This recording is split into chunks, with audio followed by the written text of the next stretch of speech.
Holy crap. People persist in doubting the evidence. Don't run and hide. Don't be afraid. Don't turn away any longer. The truth will set you free. If the game is rigged, change the game. You're listening to Jimmy Church Fade to Black. Game changer, game changer, game changer, game changer. The Game Changer Radio Network.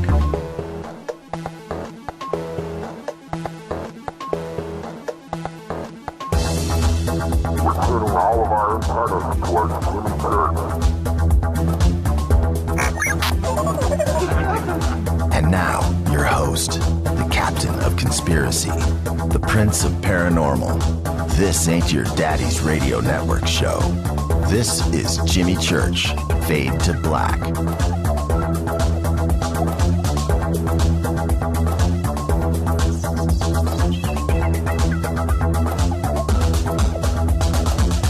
All right, what's up?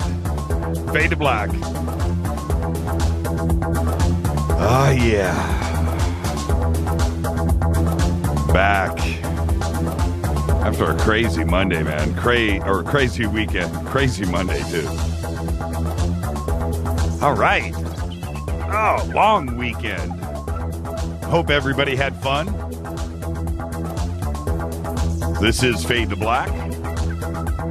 Bespoke radio for the masses. Today is Monday, July 6th. January.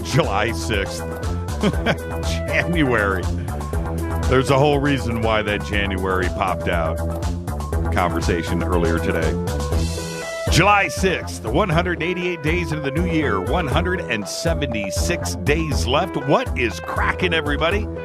We are live from the City of Angel Studios right here in downtown Burbank, California.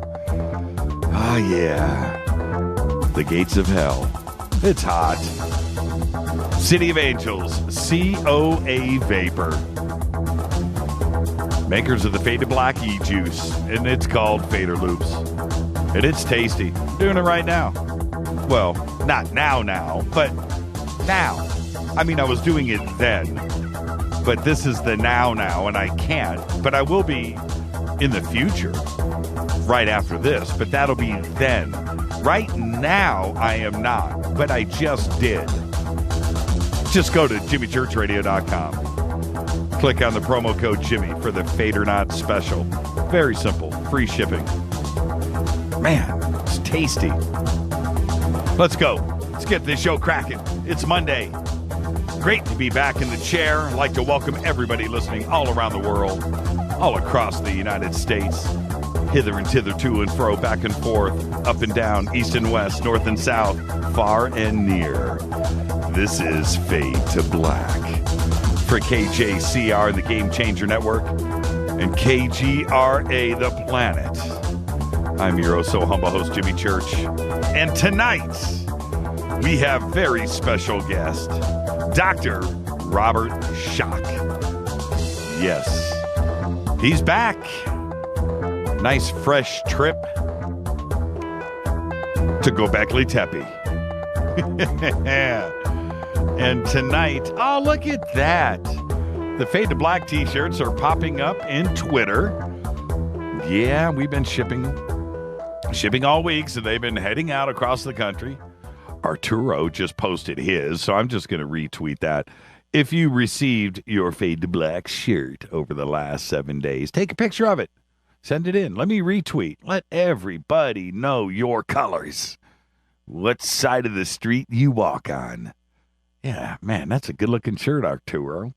Look at that. All right, you want yours? Just go to jimmychurchradio.com. It's simple. Just click on the store, which is called The Black Market. Click. You can go. We have a couple of different shirts available. We have the Fade to Black Classic, and then we have a very limited edition version of the Fade to Black Crew shirts that we made especially for Contact in the Desert. Some of those are there, too. Yeah, they're a little more bread because they're limited and they're editioned. Get yours. All right. Tonight, Robert Schoch is with us. Very fired up about tonight's show. This entire week is going to be stellar. Tomorrow night, we have Freeman back on with us. And I got to tell you, it's always a good night when he is here and always enlightening. Tomorrow night, Freeman. And then Wednesday, William Henry. The William Henry will be here live on Fade to Black. And then Thursday night, we got a makeup show to do. Mike Barra will be live in the studio here with us. We had some technical difficulties last Thursday, and it broke our hearts. But in a weird, strange way, we got a 4-day weekend out of it. That was cool. Hey, did everybody see what I posted on Facebook? Did you see the gift that my darling wife got me for the 4th of July? Couldn't get it in time on Saturday, but it did arrive Sunday. She got me a grill, a humongo. A humongo. They don't get no bigger than the one that she got us. And, you can judge a man by the size of his grill. Well, there you go. Go to Facebook. Go check it out. It's pretty hilarious. And so, yeah, we fired that sucker up yesterday. You want to see what we did? Go to the Facebook page. Check it out. Okay. All right. Where am I? Big proud salute to the men and women in uniform. We just came off of Independence Day weekend. And always remember that it's those proud men and women in uniform that prop up everything that we know and love about this country. Freedom of speech, everything. And they do it selflessly. Think about it. All right? Okay, let's go. Let's get this show cracking. Become a Fader Not. Go to www.faders.org. All of you audience members out there that have heard about this crew called the Fader Knots. It's like astronaut with Fader. Fader Not. Simple. Go to faders.org, Faders, faders.org. Check it out. Do what you got to do. All right? And that's how you do it. You're going to get vetted. You're going to get checked out. But if you want to become a Fader Not, come hang out with the family, you can do it, and you will become one. All right? So faders.org. If you aren't hanging out in the sandbox, just follow us on Twitter, @JChurchRadio. That part is simple. And then hashtag F2B. That is the sandbox. Come hang out with us. Every night, I would say we do, I don't even know what the numbers are, but, it's in the thousands every night. And it's not the numbers that count. It's the quality of the friendship that is here, the family, the Fader family. So come hang out with us. Hashtag F2B. And I got to tell you, tonight, when you have on a guest like Robert Schoch, and you have been listening to this show for a while, then you know what stirs me. And obviously, one of those things is Gobekli Tepe. And another one is ancient Egypt and the Giza Plateau. And not only that, but it's all of the lost civilizations out there and the possibilities of transoceanic cultures, 5,000 years ago, 10,000 years ago, and beyond. Where did this knowledge come from? The consistencies that go all around the world, from Bolivia to China to Turkey to Egypt, back over to Mesoamerica, and just down to South America, everywhere. Well, Robert Schoch is that guy, and getting him on the show is it's a treat, is what it is. And tonight is exactly what the show is about. So we will line up Robert. He will be with us at the bottom of the hour in about 20 short minutes.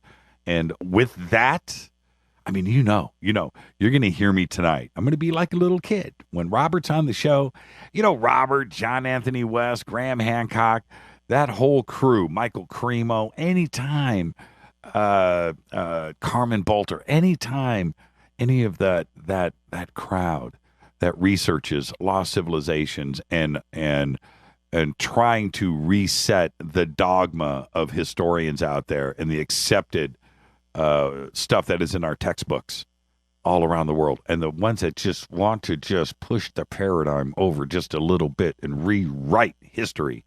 That's what's going to happen tonight with Robert Schoch. I am fired up. Okay, let's get this show cracking. Today, Kevin Hart is 36 years old. I like Kevin. Kevin's a funny guy. A little repetitive, but you know what? Dude makes me laugh. He makes me laugh. Kevin Hart, You Make the Cut. Haven't seen that new movie.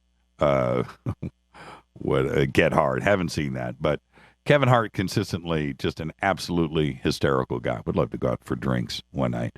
Today, Sylvester Stallone is 69 years old.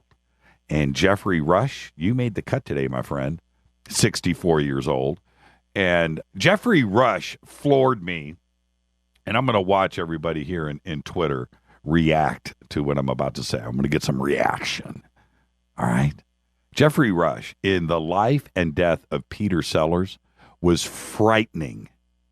It was amazing. And it made me feel like Peter Sellers faked his death.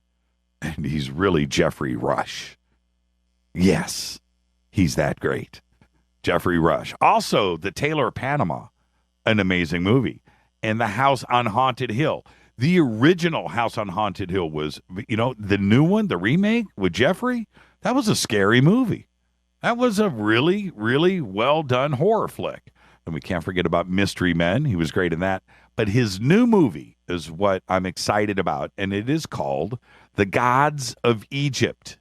That's right. And he plays Ra. Jeffrey Rush plays friggin' Ra in The Gods of Egypt. It's going to be released here soon. Really looking forward to that. And our dead guy's birthday today is Bill Haley. Yes, that Bill Haley. Bill Haley in the comments. 1925 to 1981, died at the age of 55. And rock was born with his rock and roll. Rock and roll was born with his song Rock Around the Clock, which was released in 1955. He also had Shake, Rattle, and Roll, Skinny Minnie, and See You Later, Alligator, all of which were just huge hits. He sold over 25 million records worldwide. Haley was inducted into the Rock and Roll Hall of Fame in 1987, and then a brain tumor started to affect his behavior. And what's really weird about it is we don't actually know if he had a brain tumor or not. But I guess allegedly he was diagnosed with having a brain tumor when he was over in Germany. But anyway, his behavior started getting really, really erratic with friends, family, business, phone calls, late night weirdness. And then he died early in the morning of February 9th, 1981, at the age of 55. In February 2006, the International Astronomical Union announced the naming of asteroid 79896 to Bill Haley. That's right. There is a Haley's Comet. And that was to mark the 25th anniversary of Bill Haley's death. Happy birthday, Bill Haley. All right. Let's go. You know what I wanted to do in Twitter really quick, and I see everything going on. Yes, I see that. But let's go back to Jeffrey Rush for a second. I don't know if you guys saw The Tailor of Panama. That was a really, really good movie. And The Life and Death of Peter. But he has been in so many great movies that I actually had to stop and pause today. So I want to do that on Twitter. And I want to test. On, you see, yeah, I get it. You guys get it. What was Jeffrey Rush's best movie? Yes, His Holiness, the Dalai Lama's birthday is today, too, as well. All right. Let's break. Let's break to our first commercial. And I'll say this really quick. You can email Jimmy at jimmychurchradio.com throughout the show. You can also go over to the contact page on the website. You can email there, too, as well. You got to break through the producers to get to me. Do follow us on Twitter at jchurchradio. Tonight, Robert Schoch will be with us. And I'll be back right after this. This is Fade to Black on the Game Changer Network and KGRA, The Planet. Did you guys catch Richard Dolan tonight? Man, Richard was slaying the dragon. I'll be back right after this.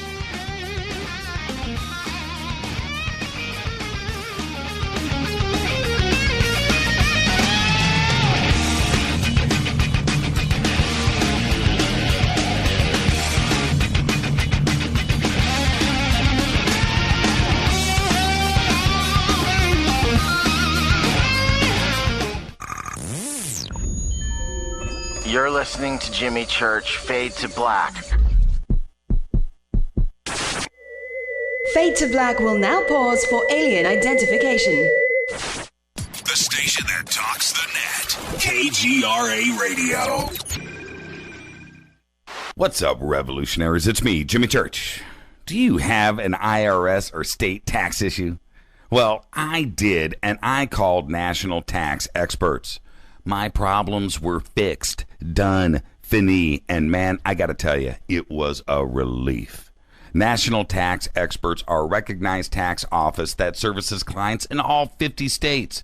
It doesn't matter where you live. Give them a call. I'm telling you, they take the time to understand each and every client's individual financial status as well as their financial goals. And that's exactly what you need, my brother, when you're taking on the evil 3-letter. So, seriously, give them a call today at 1-877-909-5444.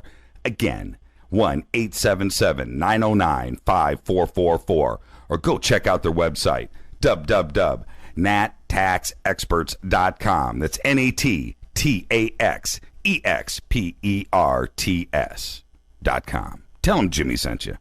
9 out of 10 geneticists agree.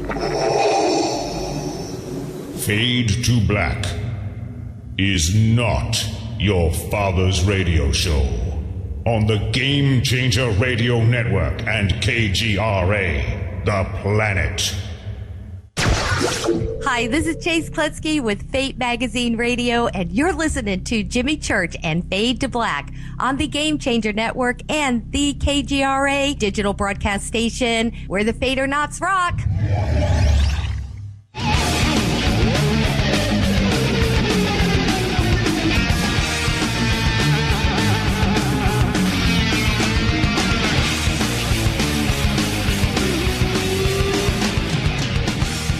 All right, welcome back. This is Fade to Black. Man, had a great weekend with all the friends and family that we had that came by and visited. I had a great time. I hope everybody was safe out there. I got to tell you, here in the Valley, they tried to burn this place down with fireworks. Oh, man. But it was a great time. Yeah, we were able to just kick it on our back patio, cook, drink, and we had like 6 fireworks shows going on all around us, including about 3 houses down. Oh, man. Mortars. All right. Tonight we have very special guest, Robert Schoch, who will be on with us in a few short minutes. Tomorrow night, Freeman is going to be with us. And then Wednesday night, it's William Henry right here on Fade to Black on all 3 nights. The call-in number is 323-825-5045. You can also Skype in Fade to Black and the number 13. Thursday night, Mike Bearer will be here live in the studio for Rock and Rule Trivia. And here we are. We're at that point in the show. I do this every single night. I'm doing it right now. Doing it live on the radio. Right now. In the microphone. Taking me a power bite.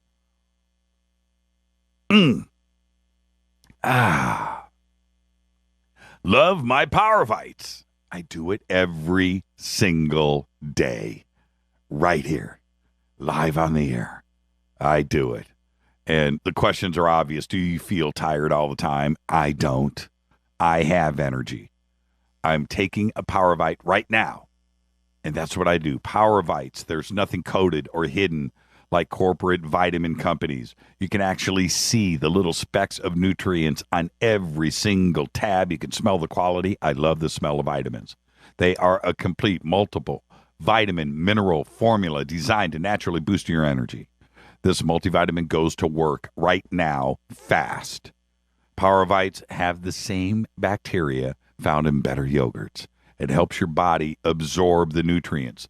The Green Turtle Bay Vitamin Company are dedicated nutritionists and have been producing Power Vites for over 20 years right here in America. They produce high-quality nutritional, dietary, and health supplements in small, fresh, potent batches, and they ship direct to you. To order, you can go to their website right now, energywave.com. That's energywave.com. Use the promo code KGRA. Get free shipping on your order. You can also call 1-800-TURTLE-5. That's 1-800-TURTLE-5. Live operators are standing by. 1-800-887-8535. I think we have a banner up right now at jimmychurchradio.com. Should be there. I didn't check before the show.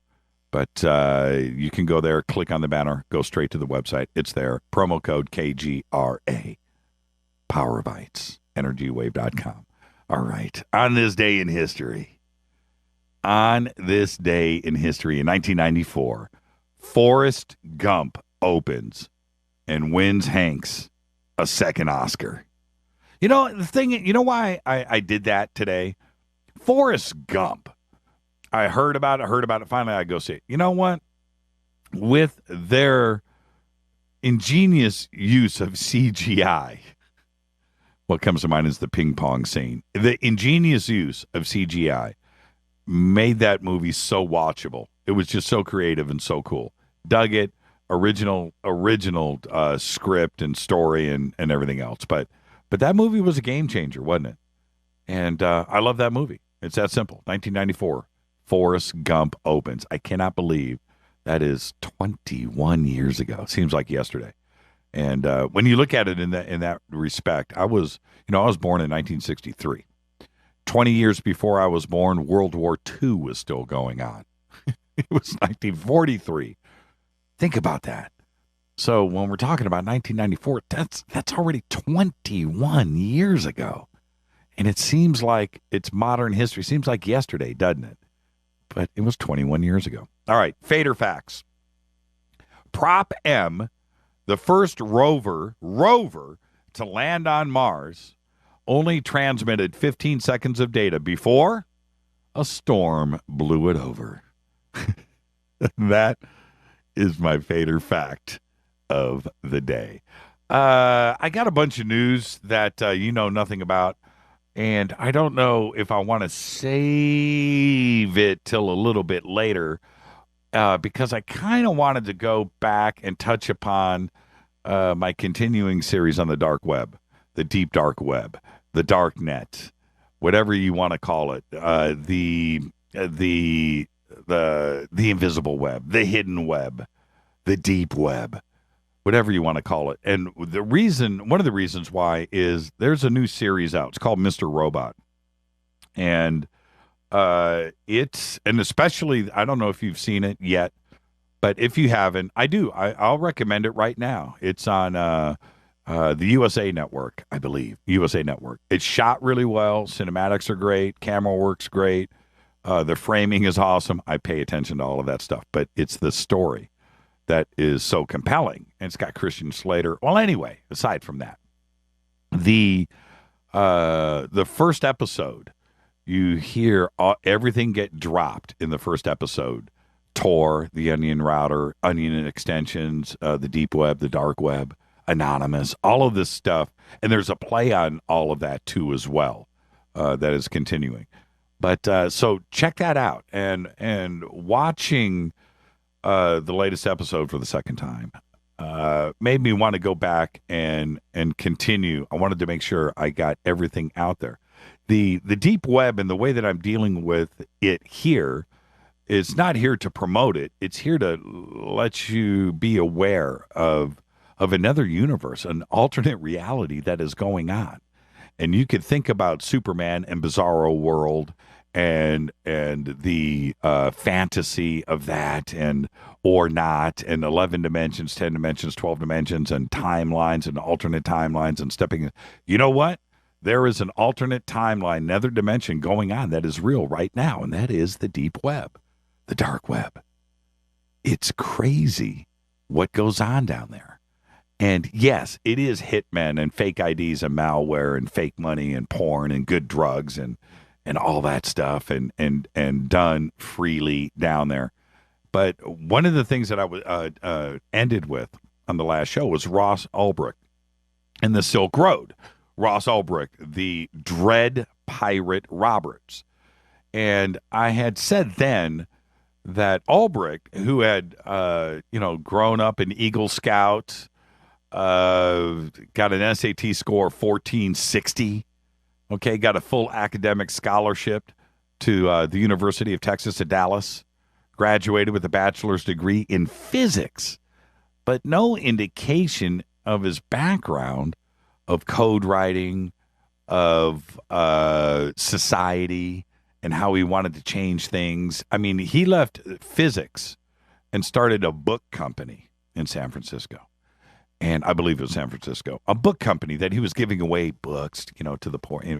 This weird thing. but no indication of what was really going on in his life, that he was setting up and pursuing the Silk Road and drug dealing, amongst other things, in this deep, dark, soft underbelly of the internet. Nobody knew about this. So was it really him?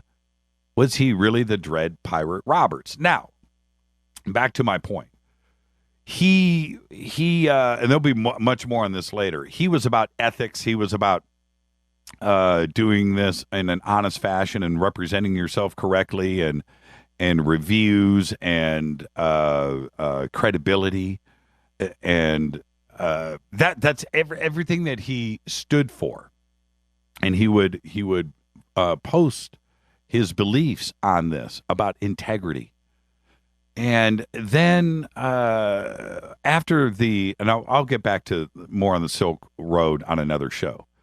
But a strange thing happened. After the Silk Road got shut down, Silk Road 2 popped up. There was the sheep marketplace was another one that popped up.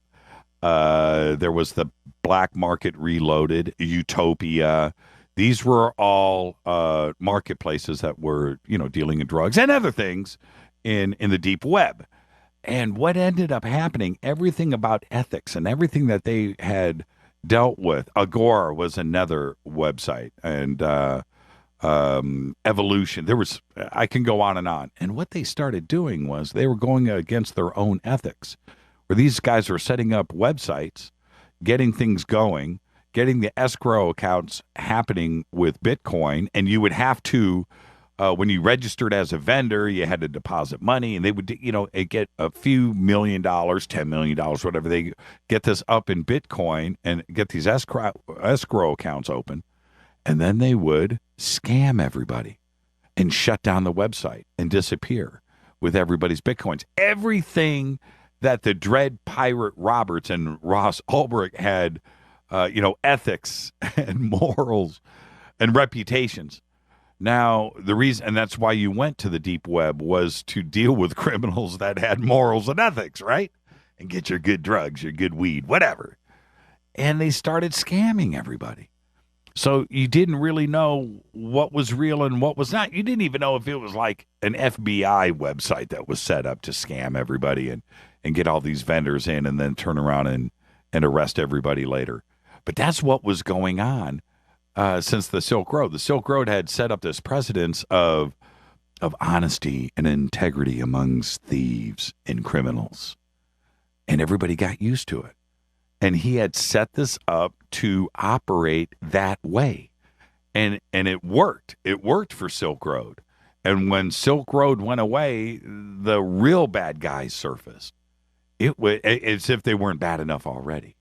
And if you think it's going on your street corner with a crack dealer, that's got a gun in the back of his pants and you risk getting shot, if you think that is a scary world and you can't even walk to your local market to go get your Haagen-Dazs because there's stuff going down on the street corner, well, take that and go real dark. That world that you won't even walk down your street past.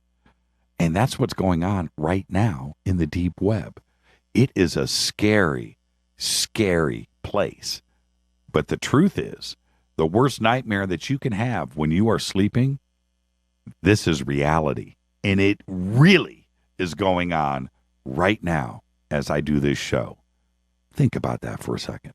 We'll do more. We'll do more on the deep web on tomorrow's show. And I'm going to do it all week. I want to get Bear in here and have him, I want to know what he knows. He's a smart guy. This is Fade to Black. When I come back after the break, Dr. Robert Schoch is with us. Tomorrow night, Freeman is here. Wednesday night, William Henry. Thursday, Mike Barra and Rock and Rule Trivia. I'm your host, Jimmy Church. This is Fade to Black, bespoke radio for the masses on the Game Changer Network and KGRA, The Planet. I'll be back right after this.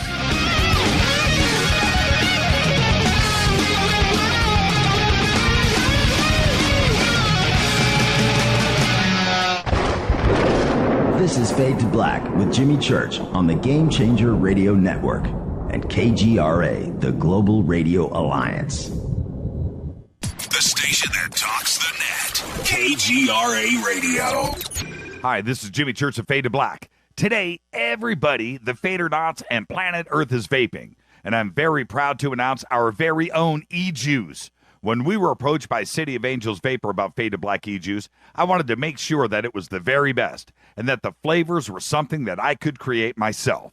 And we did just that. Introducing Fade to Black Fader Loops. This will take you right back to Saturday morning cartoons and your favorite bowl of Fruity Loopy cereal.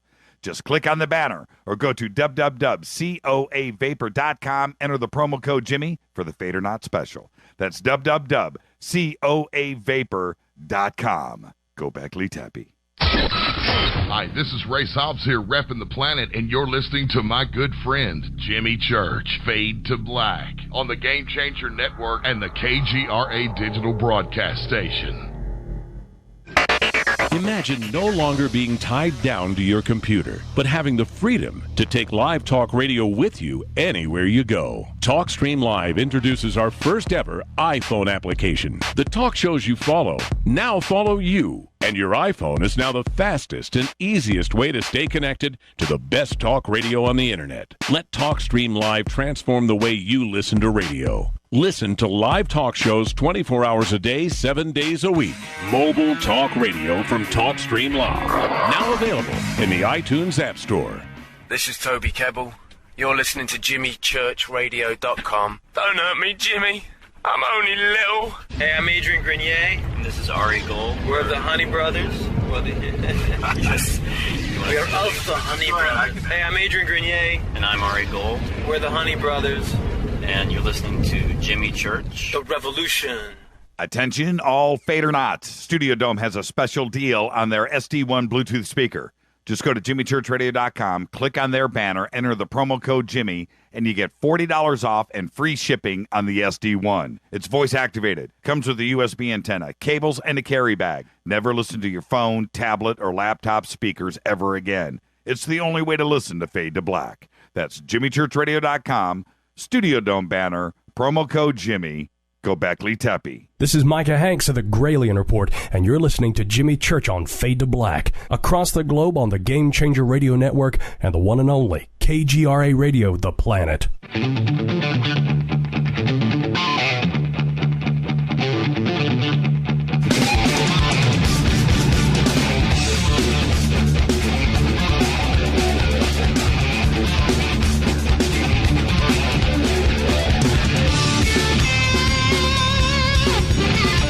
All right, welcome back. This is Fade to Black.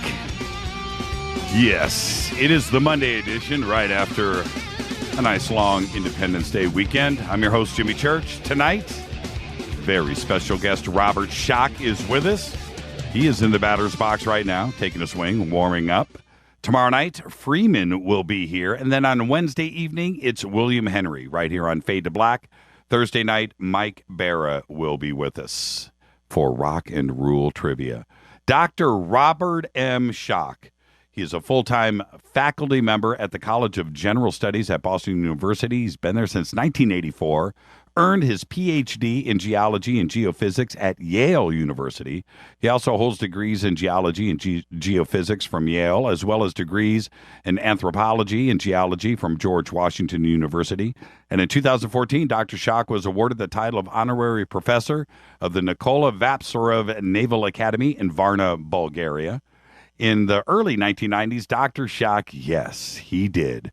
Working with John Anthony West, he stunned the world with his revolutionary research that recast the date of the Great Sphinx of Egypt to a period probably thousands of years earlier than his standard attribution. Mystery of the Sphinx won an Emmy in 1993. Dr. Schoch has been quoted extensively for his work on ancient cultures and monuments, including Egypt, Turkey, Bosnia, Romania, Bulgaria, Wales, England, Scotland, Norway, Mexico, Peru, Bolivia, Easter Island, South Africa, and Japan. The author and co-author of Voices of the Rocks, a scientist looks at catastrophes in ancient civilizations. Also, Voyages of the Pyramid Builders, the true origins of the pyramids from lost Egypt to ancient America. Pyramid Quest, Secrets of the Great Pyramid and the Dawn of Civilization. And one of my favorites, The Parapsychology Revolution, a concise anthology of paranormal and psychical research. His most recent book is Forgotten Civilization, A Role of the Solar Outbursts in Our Past and Future. I would like to welcome back to Fade to Black our good friend, Dr. Robert Schoch. Robert, are you there, sir? I am. Thank you very much. I appreciate that. Doctor, and I say this all the time to you, Robert, I'm so uncomfortable saying doctor every single time for 3 hours.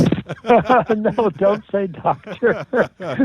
Robert is fine. Okay, let's do it. Because off the air, it's Robert and Jimmy, and that's all cool. But exactly. But here, I just feel like we should be formal, and then, but then it just means you're smarter than I am, and I just don't like to admit it. So, Robert, one of the things about you, and I want to ask you this directly: do you consider yourself a rebel? No. But I know a lot of people do. That's a great answer. I'm just trying to do what I do. And, some people want to consider me that way, so be it. It doesn't bother me, but I don't think of myself that way. So you don't wake up in the morning and try to figure out something to rebelize. You're not going. Okay. All right. No, it just comes naturally. I don't need to think about it, apparently. At least that's what my critics say. Maybe my supporters, too. Yeah, I can see that. And, well, for me, and now you've been doing this for so long, it doesn't, and I was talking about the other, in the intro to the show, about 1995 and 1990, that's 21 years ago now. And if you look at, you've been doing this for a long time, and you've gone from being the young, long-haired guy that was, moving the paradigm over a step and then stepping right up next to it and writing your own thing. But you've been doing this for a long time. And now when I look at you, you're still, how do I want to say this? You still have the image of being that long-haired guy that was out here to do his thing.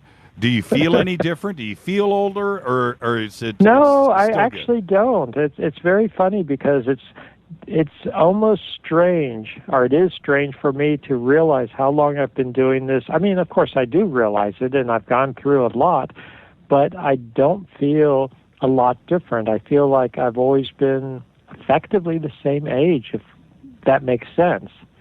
I mean, I've grown, I've changed, I've learned more, but I don't feel like I don't know, I still feel like I'm waiting to grow up.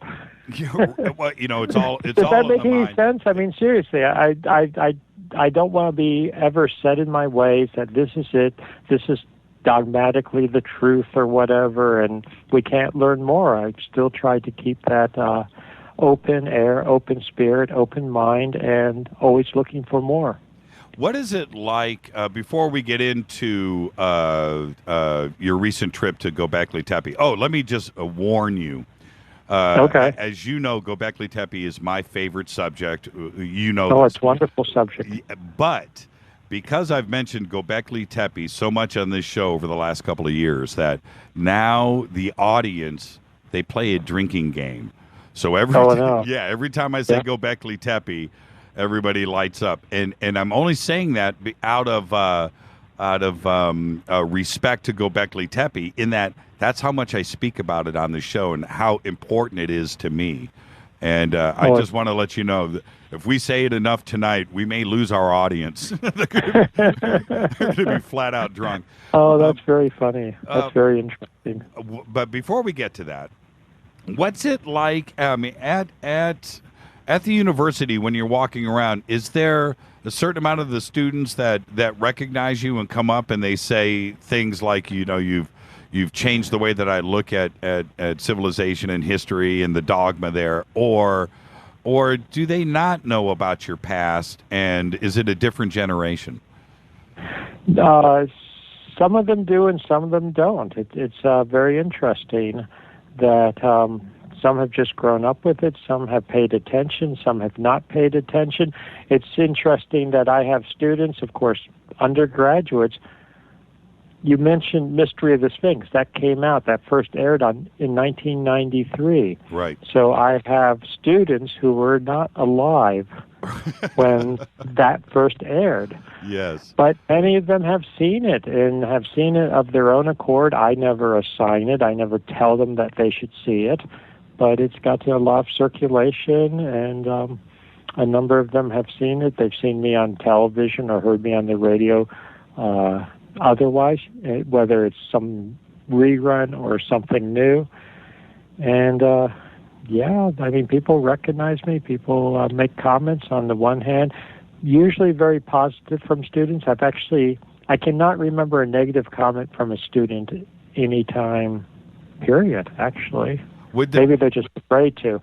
On the other hand, you have people like archaeology professors or Egyptologists who still, how should I say, harbor animosity. Yeah, they burn their copies of it. It's sacrilege. Yeah. So, yeah. What about Boston University? Would they let you play that as part of your curriculum? Would they be upset? If I want to, I could.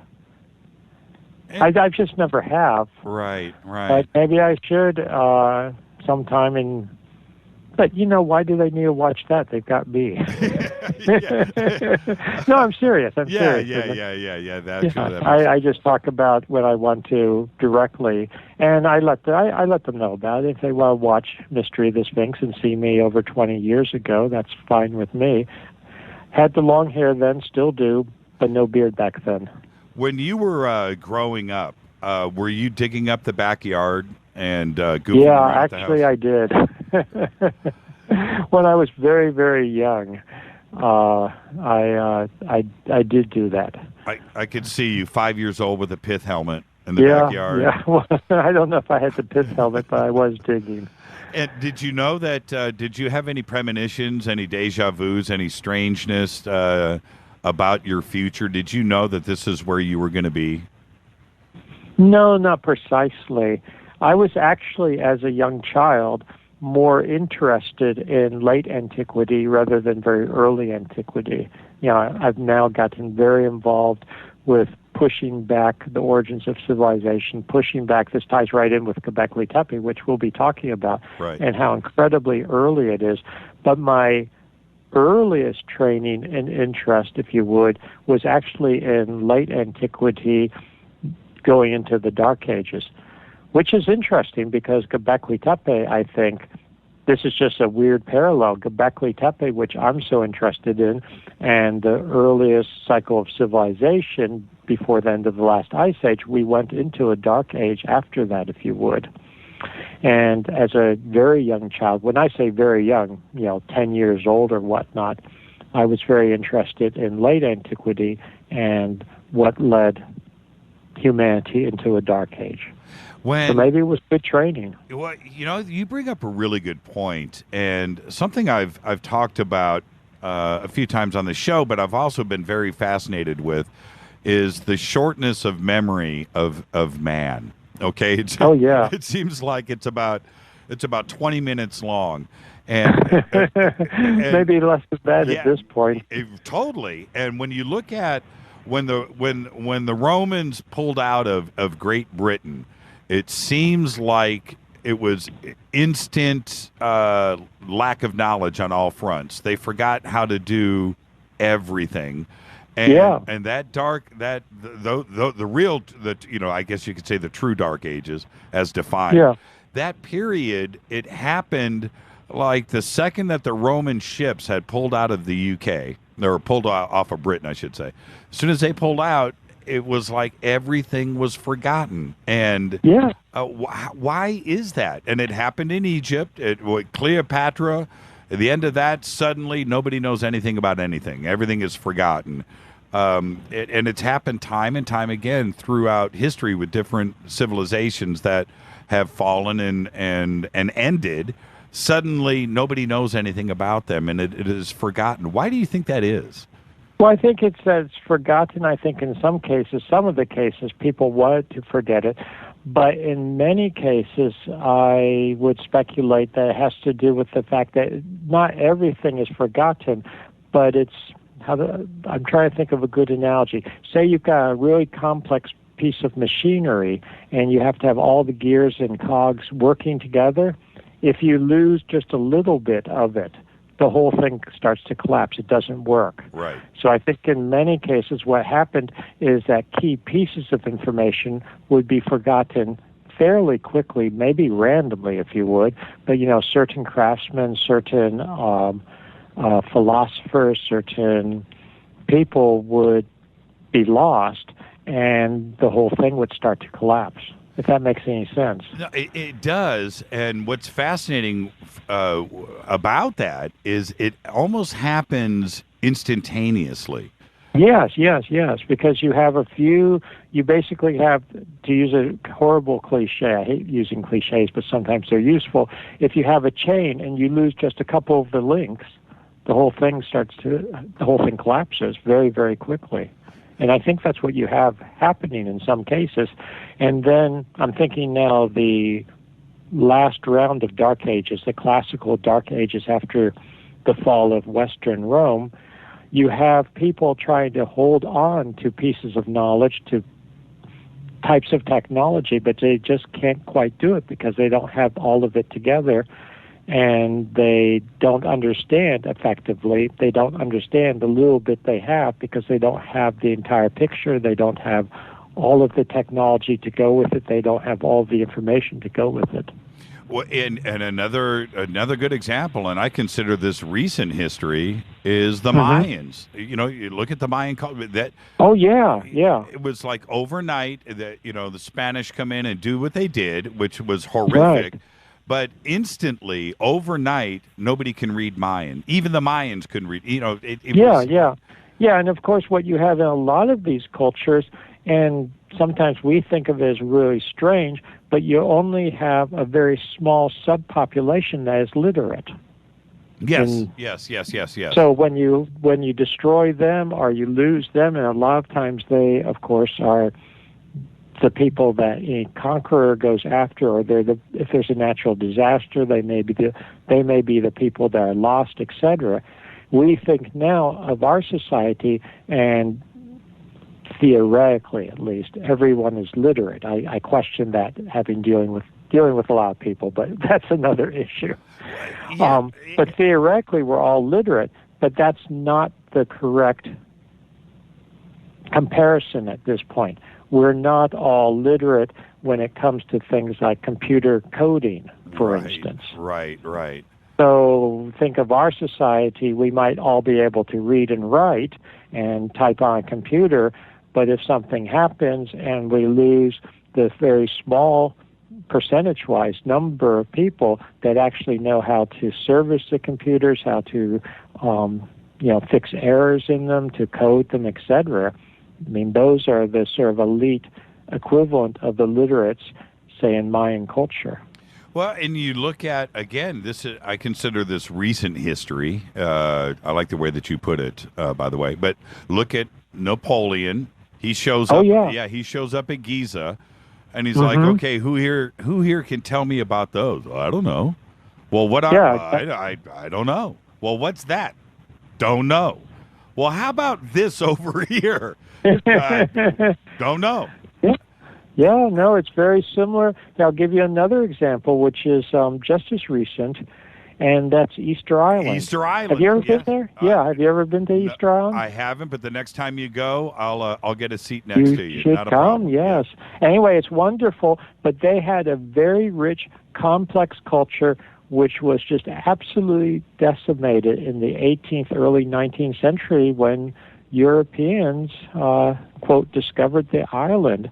And the first to go were those that were literate because they had their own written language. They had their own, the Rongo, which I'd have you may be aware of my interpretation of them.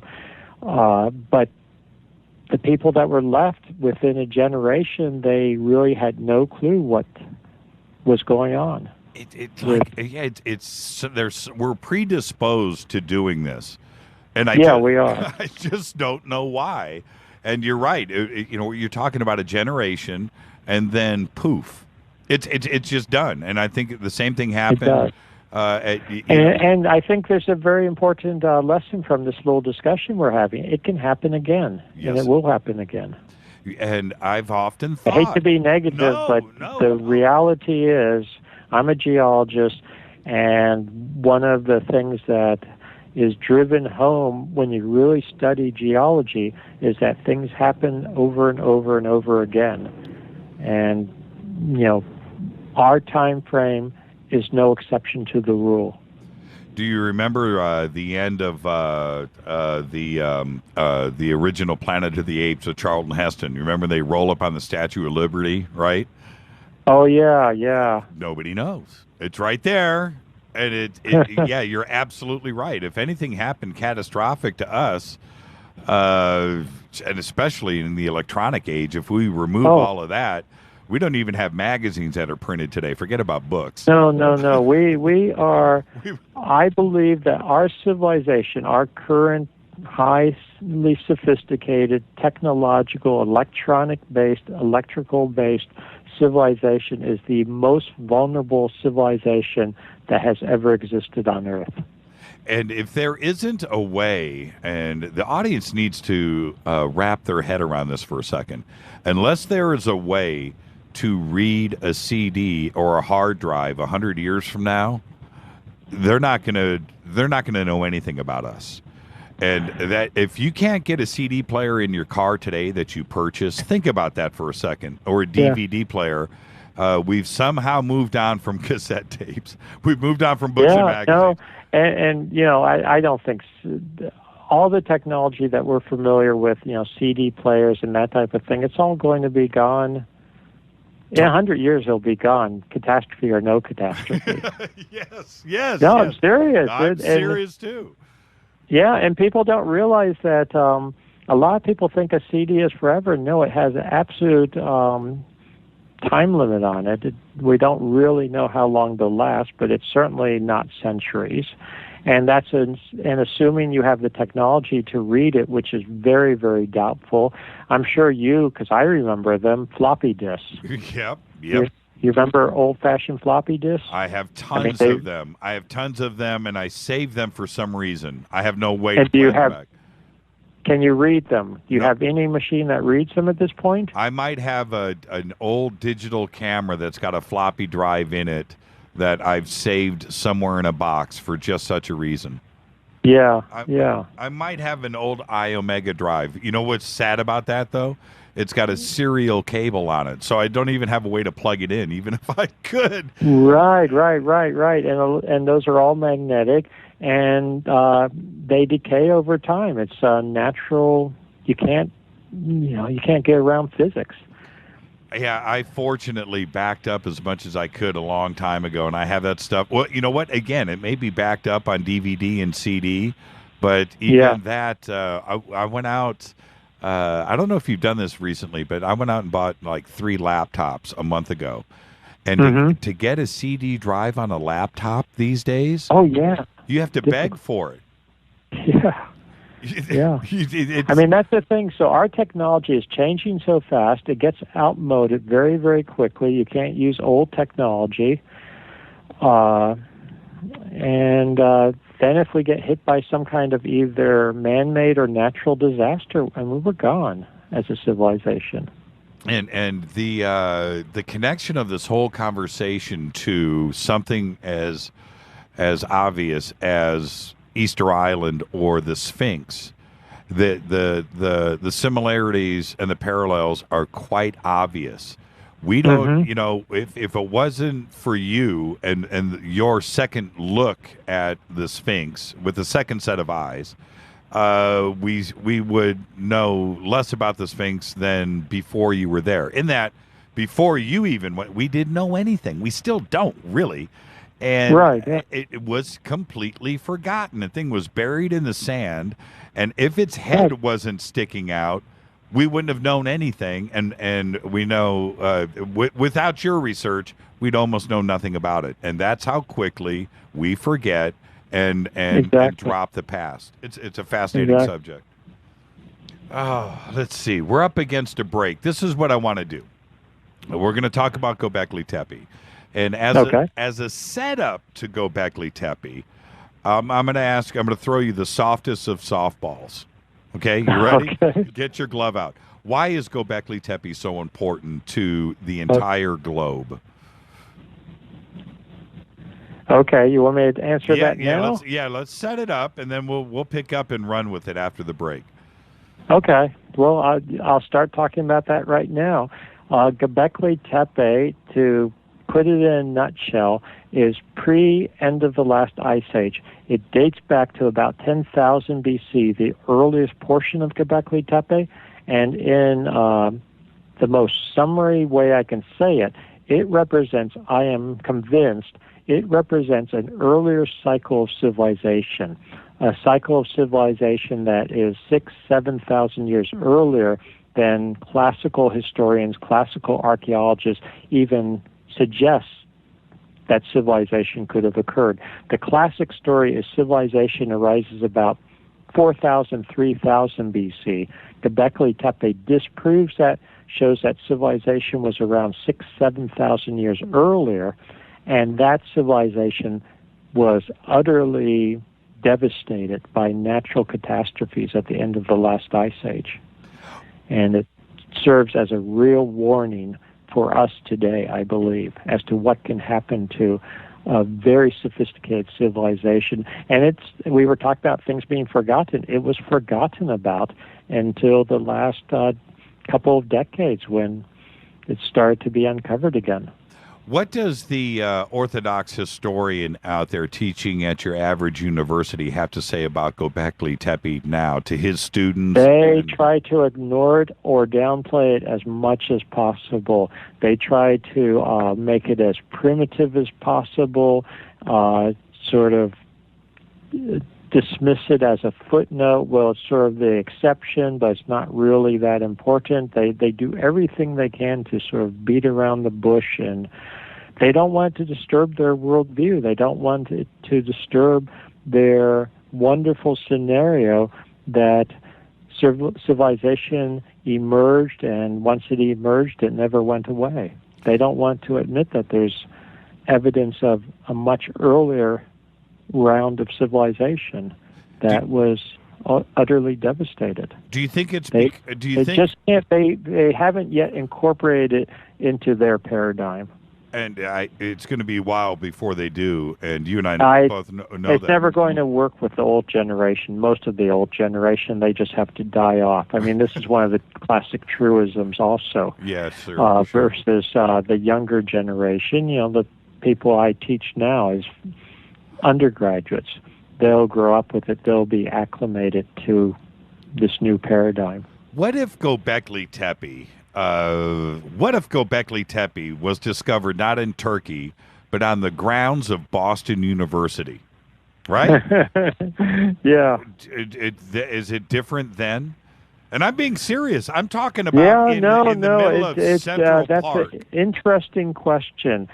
You know, the siting of it, because one could argue that it's potentially easier to dismiss because it's in southeastern Turkey near the Syrian border, where, you know, there's a lot of war going on right now, a lot of unrest. You know, it's not dangerous in Turkey. I just got back from it.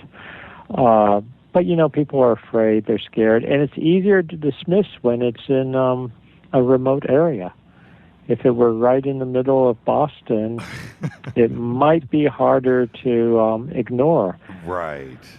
It's but, you know, that's an interesting question. It's almost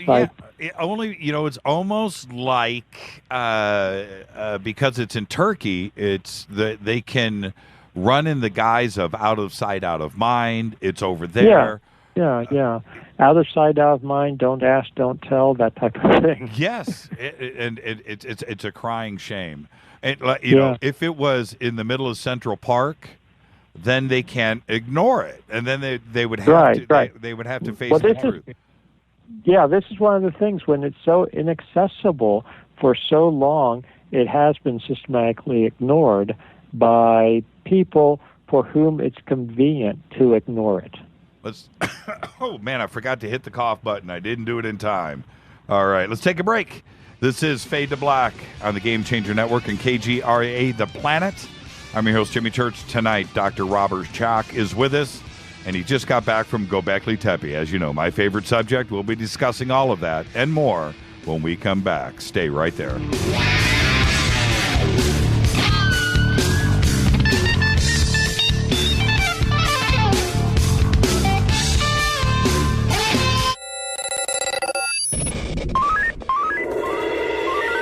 Way out here, we listen to Jimmy Church. You're listening to Fade to Black. Always on the edge of the hottest alternative talk. Jimmy Church with Fade to Black. KGRARadio.com. Hey, everybody, what's up? Jimmy Church of Fade to Black, and check this out. The 2015 MUFON Symposium will be held this September 24th through the 27th in beautiful downtown Irvine, California. Expanding ufology, opening new doors in academia, industry, and media. Former Defense Minister of Canada Paul Hellyer will be there in person. Former CNN news anchor Cheryl Jones, TV news journalist Jaime Maussan, and MUFON's chief photo analyst Mark D'Antonio. They're just a few of the growing list of names for the 2015 event. It's September 24th through the 27th at the beautiful Hotel Irvine. Get your tickets today at MUFONSymposium.com. That's MUFONSymposium.com. Gobekli Tepe. ¿Qué tal, mis amigos? Yo soy Mario Carson, el tiburón, y los invito para que escuchen a mi buen amigo Jimmy Church Radio.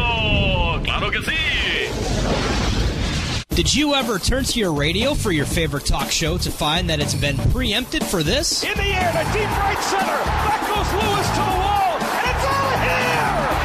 Or this? And I'm ashamed of you, Hillary, for voting for it. Do you have a favorite talk radio program that's not available in your city? Just go to TalkStreamLive.com for links to the best streaming talk radio shows. At TalkStream Live, you will find live talk shows 24 hours a day, 7 days a week. All your favorites are here. With such a large selection, you will also discover some new favorites. On the go and still want to listen? With a mobile smartphone, simply type TalkStream Live on your internet browser. Now you can take internet radio with you. You will also find hundreds of music, news, and sports streams. Best of all, the TalkStream Live directory is free and there's never a login required.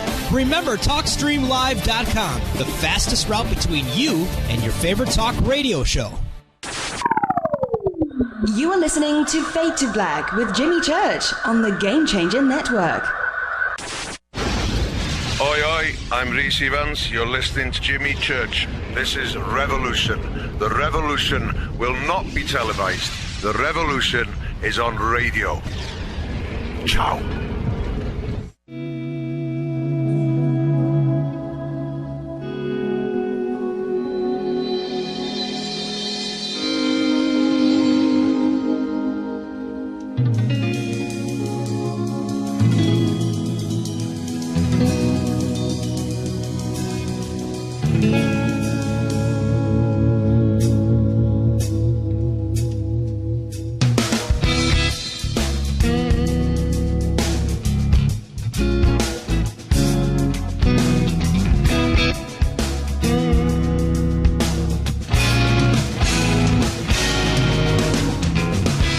Everybody, welcome back. This is Fade to Black.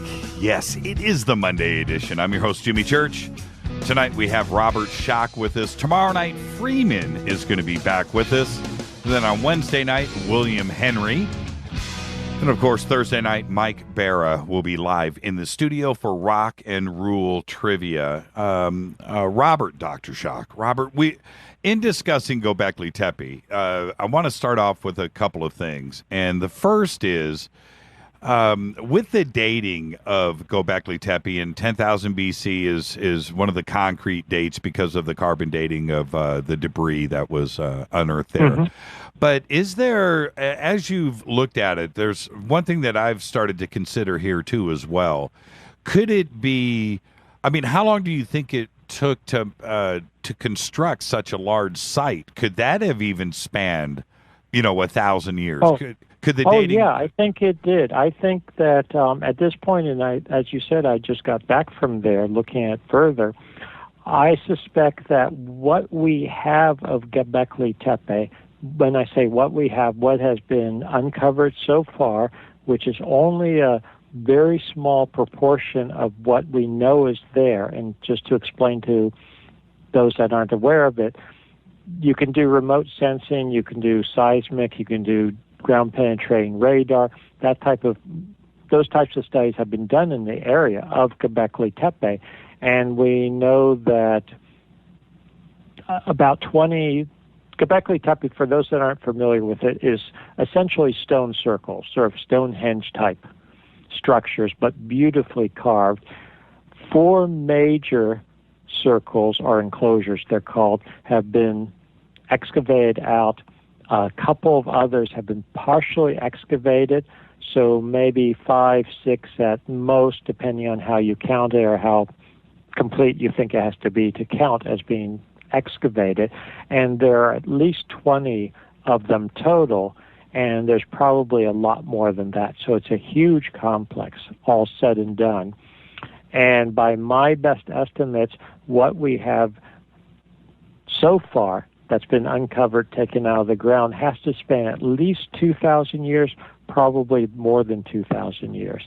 And Gobekli Tepe, what we see at 10,000 BC approximately, is incredibly sophisticated. This is the culmination, I'm convinced, of a lot of history, a lot of development leading up to it. So you have that aspect also. One of the most difficult things, I think, for society in general to believe and to understand and to swallow is how, and I consider it, almost prehistoric Stone Age man constructing the Giza Plateau at that, when the rest of the world was running around foraging for seeds in the dirt. Somehow they managed to do that. But then when you look at Gobekli Tepe, which is 7,000, 8,000 years older than that, there's no way that Stone Age man. Now, are we talking Neanderthal? What was running around on the earth at that time?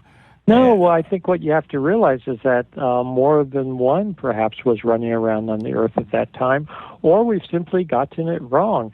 Because what we often do, when I say we, not me or you personally, but academics at least, is that they extrapolate. So the common paradigm is that as you go back in time, you get more and more primitive.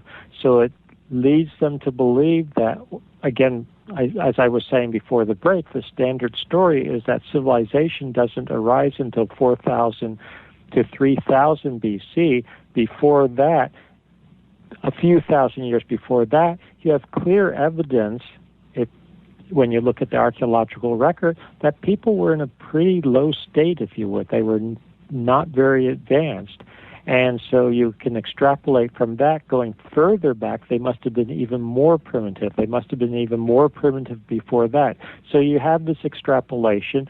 Then you look for what you expect to find. You find it, because at any time on Earth, one could argue, there are people living in a relatively impoverished technological state, a relatively primitive technological state. We have that to this day.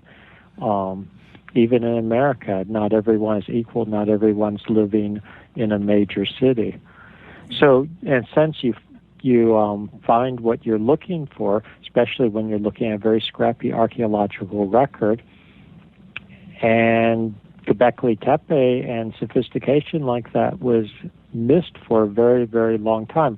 I also want to point out that a few thousand years after Gobekli Tepe, things were incredibly primitive, incredibly non-sophisticated, because I'm convinced that there was a natural catastrophe, a major catastrophe that wiped out that early civilization. But the problem with the standard paradigm is that it's not about extrapolation to just keep going back in time and assuming that the further back you go, it's more and more primitive, because we're now finding that there were these cycles of ingenuity, of civilization. And we see that the evidence of that, I think, is most dramatic in Egypt, in that some of, the best stuff in Egypt is the oldest. And that's very, very dramatic in Egypt, but you get that, for instance, in Peru and Bolivia. Right. You actually get that at Gobekli Tepe, too, when you look at it. It's not quite as dramatic at Gobekli Tepe, but the older material spanning at least 2,000 years, because we were just talking about that, and I'm convinced that for instance, the enclosures and pillars, you can chronologically order them, and the oldest ones actually are the most sophisticated, the most beautiful, the largest, even within the complex of Gobekli Tepe. So we have this pattern pretty consistently when we look at really ancient structures, that the older is really more refined, more sophisticated, and there tends to be a decline from that. Tell me about that first moment. You've heard about Gobekli Tepe, you've read about it, and you're at an aha moment. But the first time that you arrive there, and you're walking up or down the hill, the first thing were you at like a holy crap moment? It's just incredible. It's stunning. I hate to sort of go to science fiction, but which was it? It was one of the... Was it Planet... no. Was it 2000? Oh, 2001 with the monolith? Space Odyssey? Yes. Yeah, with the monolith. Yes. Is that 2001, the Space Odyssey? Absolutely. Yeah, that was the image that came to my mind. You see this pair of huge pillars in what's known technically as Enclosure D. They go back to about 10,000 BC. They're just stunning masterpieces. I mean, they would be a masterpiece for an artist to carve and put on display as a piece of modern art today. Yeah, they're just so out of place temporally by the standard worldview, by the standard paradigm, and there they are. I mean, they're just incredible. There was it's funny that you mentioned 2001, because there's one scene when they're on their way on the moon, they're on a shuttle, and they're going to see the monolith for the first time, and Haywood Floyd turns to the guys there, and he goes, "Yeah, it appears to be deliberately buried." And they go, deliberately buried? I forgot about that. It's been a long time since I've seen it. And Gobekli Tepe was deliberately buried. It was absolutely deliberately buried, which is one reason the structures there are so finely preserved, so beautifully preserved, because it was deliberately buried. Unlike most archaeological sites, which are simply abandoned or maybe destroyed during either a war or a natural catastrophe, there were natural catastrophes going on at the end of the last ice age, and there's clear evidence of damage to Gobekli Tepe that occurred in very ancient times. But in fact, the people of Gobekli Tepe, they re-erected very hastily various columns. They put together some that were broken. They put up sort of retaining walls to reinforce it. Then they deliberately buried the entire thing. And walked away. And what? And walked away. And walked away, apparently. Were they planning to come back at some point? I don't know. Or did they do this so that posterity could find it and uncover it? I just don't know. But they put a lot of work into preserving it, making sure it would survive. When we have an example of Gobekli Tepe right there in front of us, and the carbon dating, and it's right there, and we have the problem with academia with Gobekli Tepe, when we have all the evidence, there's nothing else to discuss, we have the evidence. But what happens if we find another Gobekli Tepe type site somewhere, and that frigging thing carbon dates to 45,000 years?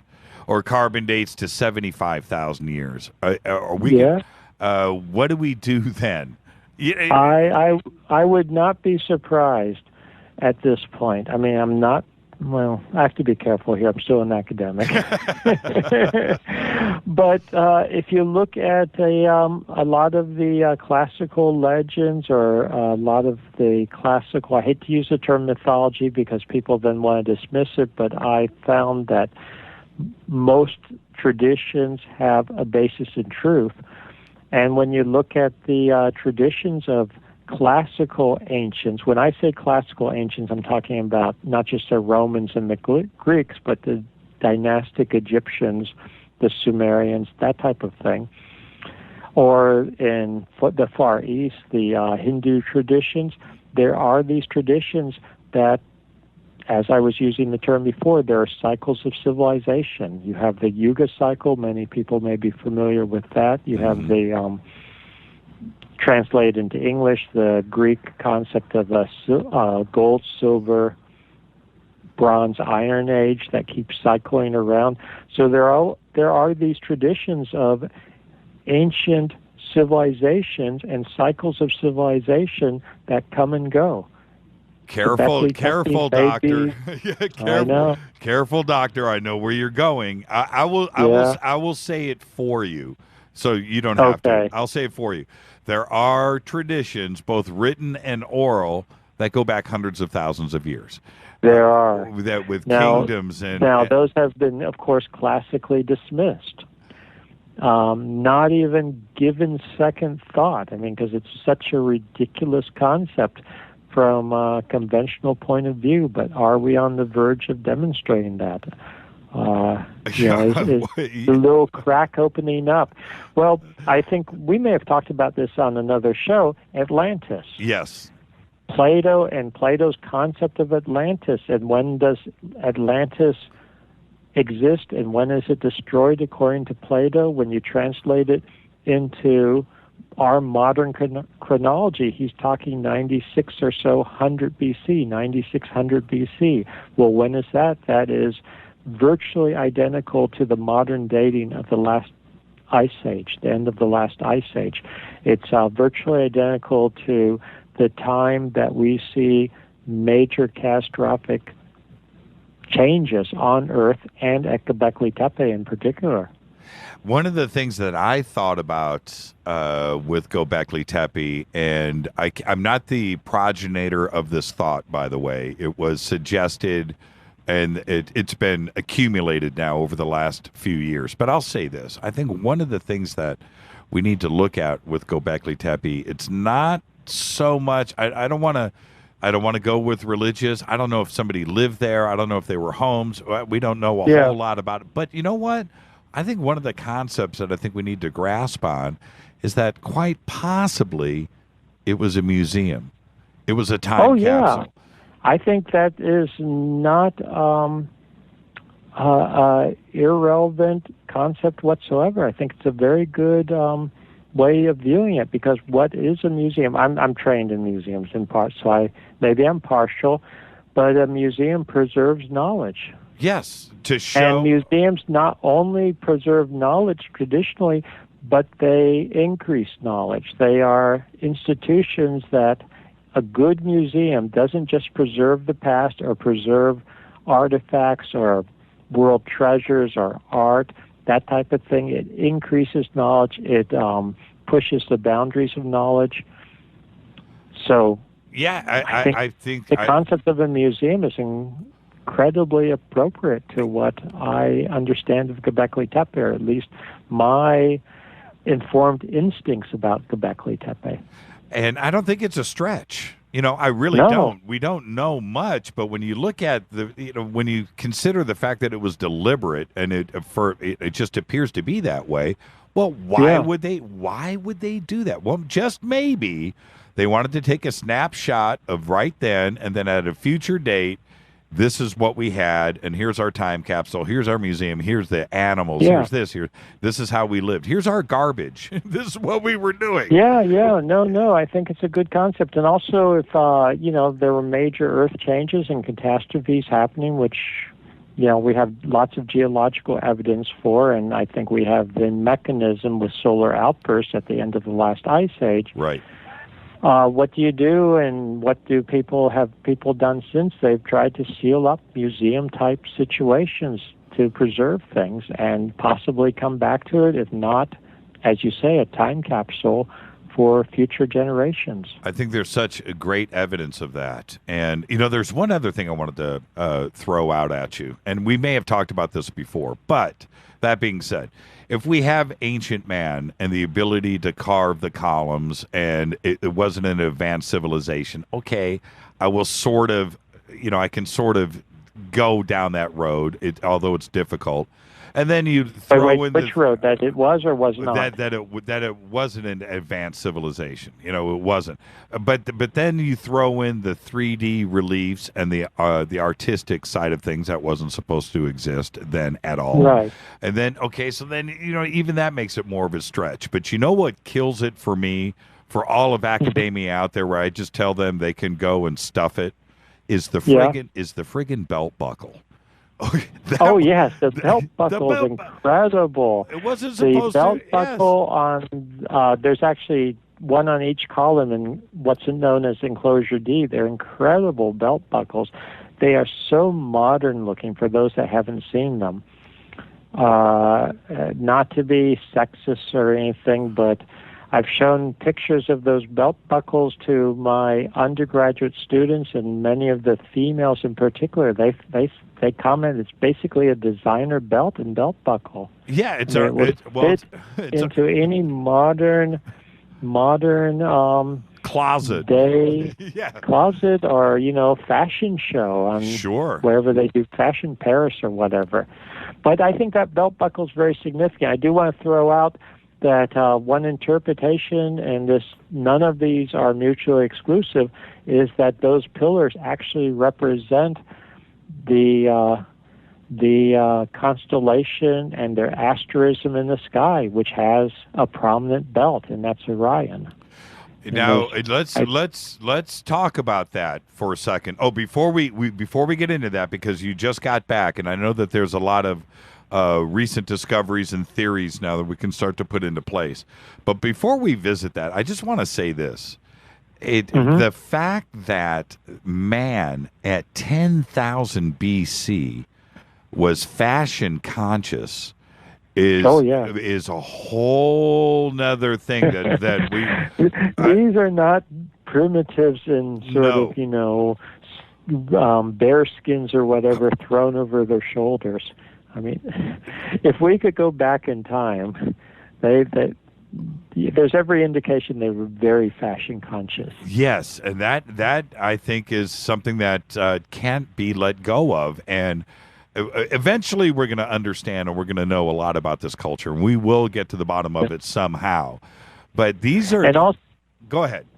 No, I was going to say, while we're thinking about the belt, and it's not just the belt, but the belt is covered with sort of H-shaped symbols and looks like a C and a backward C. Yes. I mean, there's a very strong argument to be made, I believe, that they had a symbolic notation, even an actual writing system. Yeah, that H can't be ignored. Well, it might be the House of Hermes. It might have been the fashion designer was actually doing this at 10,000 There you BC. go.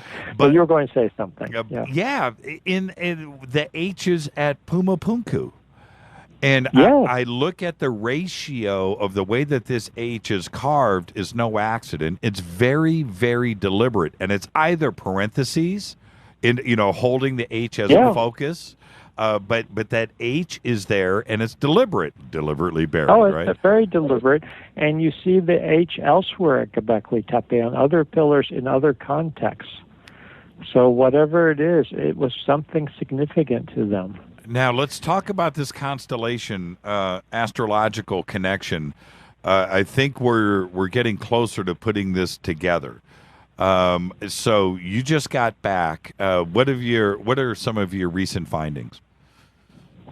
Well, there's no doubt in my mind that when you look at the enclosures for Gobekli Tepe, the ones that have been excavated so far, because remember, as we said, there's a lot that has not been excavated. So I'm always hesitant to, you can't be definitive at this point until we have more data, but we can certainly speculate.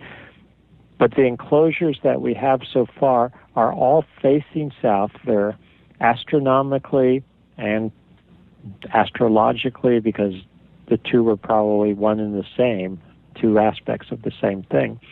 But astronomically, they are oriented toward the southeast.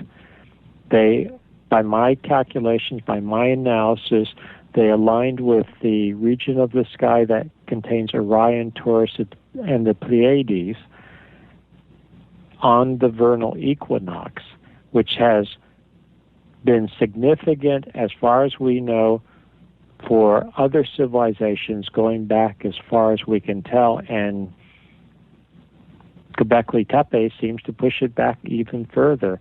We have, and I wasn't looking for Orion correlations, but of course we have the same correlations on the Giza Plateau going back to about 10,000 BC. Right.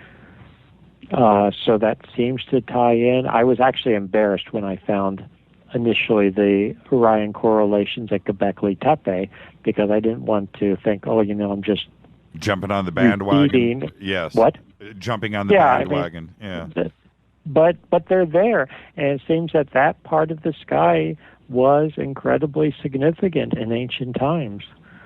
So we have those correlations. They're not correlated. They're not looking at the northern sky. Some people have suggested that, but when you look at the various enclosures, one will actually block the northern view of another one.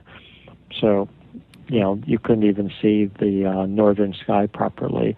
And when you have later astronomical observatories in pre-telescopic times and even in telescopic times, the standard way you orient them is toward the south, because that's how you get your transits of stars. That's in the northern hemisphere. So that's one aspect. And precession, I don't know how much people are aware of precession, but the very slow drift, if you would, of the stars through the sky, 72 degrees per year. I'm sorry, 72 years per degree. Yes. I'm tired. Yeah, it's 72 years per degree to go to this drift. So very slow. You need to analyze it. You need to keep records over numerous generations to actually pick it up, especially in pre-telescopic times, but even in telescopic times, because it is so slow. And the classic view, again, the standard conventional paradigm among academics, is that ancient people were not even aware of precession until maybe some will say 600 BC, others will say the 2nd century BC, but certainly not earlier than 2,700 years ago. At Gobekli Tepe, I'm convinced that they are aligning and realigning, taking precession into account, and they're doing this 12,000 years ago. What have you found? Are you ready to speak on where the precession lied in relation to Gobekli Tepe at 10,500 BC? Of course, we know about Graham Hancock and Bouval and other researchers and Orion and the Giza Plateau. And that's still pretty astonishing to this day, which also relates to the Sphinx, too, as well. Yeah. It relates to the Sphinx also, because the Sphinx is probably, when you take precession into account, you go back in time, etc., among other things, the Sphinx is looking at itself on the vernal equinox. When I say looking at itself, it's looking at Leo rising on the vernal equinox when you were in the age of Leo. Yeah, it's pretty frightening it makes my hair stand up when I think about that. Yeah, and that's going back to the same early time period that straddles the end of the last ice age. So, but I'm not sure if I understand your question about Gobekli Tepe. No, well, I didn't finish it, but that's okay. Okay, that's why. The question was, are you ready to maybe speak about Gobekli Tepe in the relation of the precession dating back to 10,000 years ago? Is there something shocking that is ready to be revealed? Have you found anything to be relevant to the precession at 10,000 BC and Gobekli Tepe? I'm still working on that. I think what I can say, which is what I was saying, is that they were quite aware of it. They were realigning their structures, taking precession into account. What I think is something crazy. I know that everything is facing southeast, and when we take the precession into account and where things were facing back then at 10,500 BC, something is about to break. It's a puzzle, and we also have another 20 circles to unveil. Yeah, exactly. But I think the way they were oriented may say something about what the conditions were at that time, and that they were looking at Orion, which of course is Osiris if you go to Egypt, so you've got these connections there.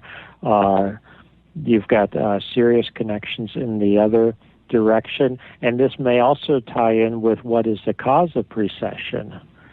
And the classic view is that there's a slight wobble in the tilt axis. Right.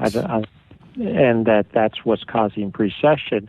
But there's actually, I'm becoming more and more convinced that may not be the cause of precession, and this ties back to your question about what they're doing and what the significance is.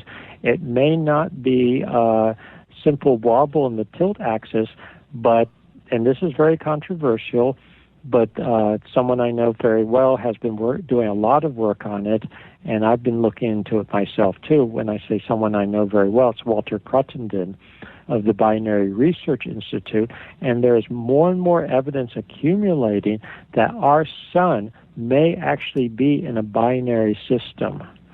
So we and another star are orbiting around each other effectively. Functionally, what we're really doing is sort of a dumbbell orbit around this mass, around the center of mass of the two stars and, of course, our solar system. But we're in a binary system, and this may actually trigger events on Earth with a certain periodicity. So this could be very important, and if they were somehow aware of that, or maybe had an inkling that precessional changes tied in with Earth changes, that would be incredibly significant. Yeah. Because one thing I think that we find with ancient cultures, and I've found this systematically now over my 25 plus years of studies, serious studies of such things, is that we were talking about earlier, we in our culture have a very short time frame, a very short memory. A lot of ancient cultures seem to have had a much better memory, if you would. At least they kept better records. They took seriously that things occurred over long-term cycles, and they paid attention to that. The Mayans are a good example of that. Mm-hmm. So this may have something to do with very practical reasons that the people at Gobekli Tepe were orienting, they were realigning, that they were measuring, they were determining, and they knew that certain occurrences in the sky, if you would, could have real effects on Earth. Have you seen, my gut feeling says yes to this, so, but you've been there, I haven't.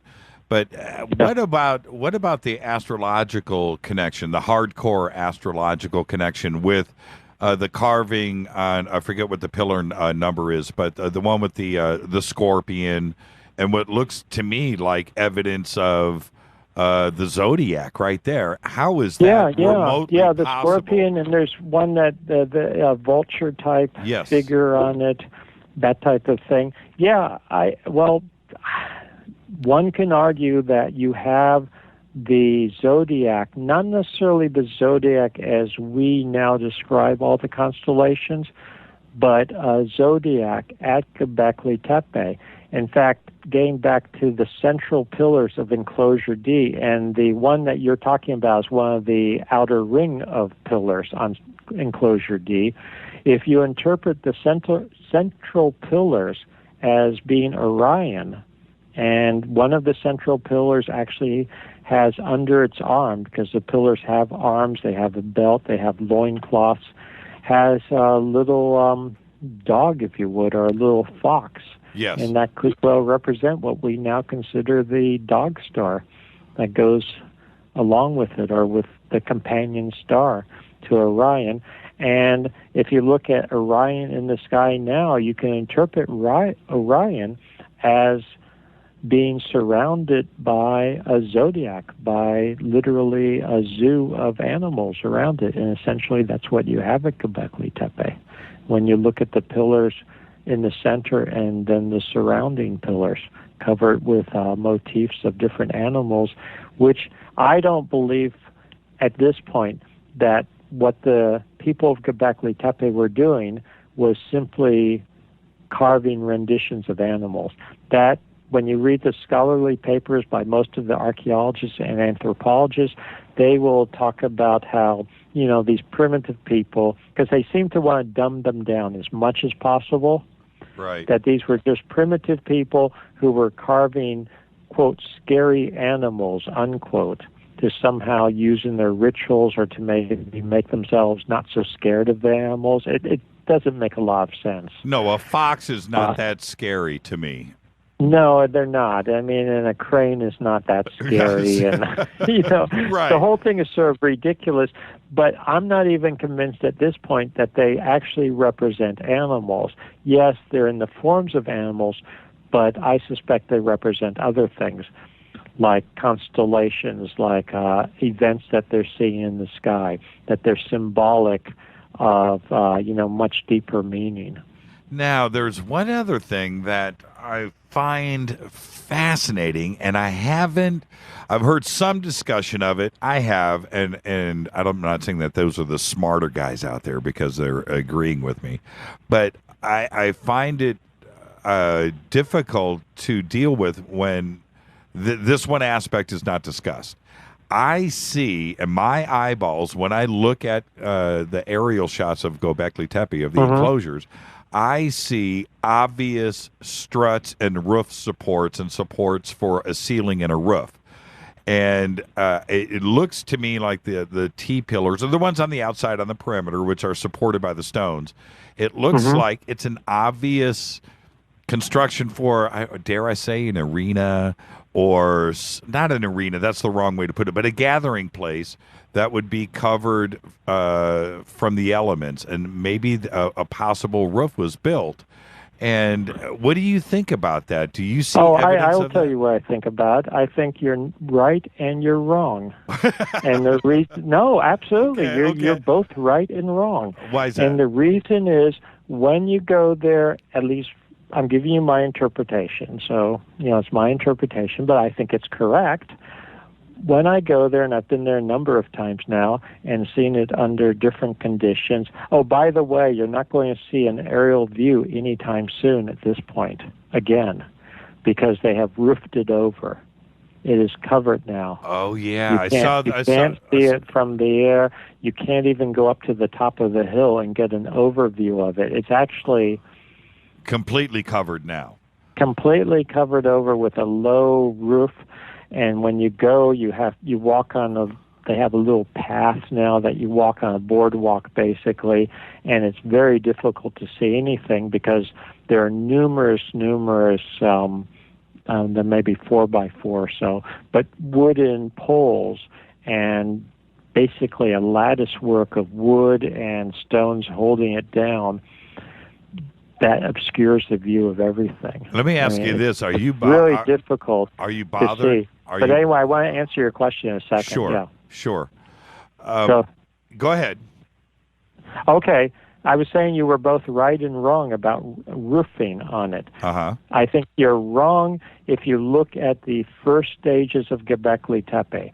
I personally am fairly convinced that initially Gobekli Tepe, they were freestanding pillars. They were open to the sky. They were maybe used, I believe they were probably used in part to observe the sky, or they were aligned to the sky, and they were open. They're beautifully set into the bedrock, but incredibly shallow. So they were not structurally, made for earthquakes, that type of thing. But I think they were set very shallow into the bedrock for a reason. Maybe they were being used as literally tuning forks, vibrations. We just don't know it. But it's an incredibly sophisticated structure, almost like a really finely tuned piece of machinery or a clock, or, it's hard to find good analogies for it. So initially, I think they were freestanding pillars, pairs of central pillars surrounded by the peripheral pillars. Later, they were the enclosures were filled in, if you would, with secondary walls. And most reconstructions, or most, say, National Geographic reconstruction, shows the second stage where you've got the pillars, but you also have these secondary walls, which are actually much cruder than the original pillars. And at that point, they may have been roofed over, and there is evidence that they may have been roofed over completely even. And there are some stones that are referred to as portholes, which may have been set into the roof, and people came down from above, actually literally came down through ladders through the into the center of the enclosure. But at that point, they would be, if the theory is correct, they would have been completely enclosed. Let me ask you. It's almost a situation where they went from open, freestanding pillar structures of incredible sophistication and beauty to then being walled in and covered over and became essentially bunkers. Yes. Yeah, so that's why I say you're both right and wrong. It depends on what time period you're looking at for Gobekli Tepe over, in my estimation, this approximately 2,000-year period that we have exposed so far. And there were changes during that 2,000-year period. There's evidence, and at first I was tentative about this, but now I'm absolutely convinced that in some cases pillars were realigned, re-erected. In some cases there were carvings and reliefs on the pillars that were obliterated, and then other things were carved on them.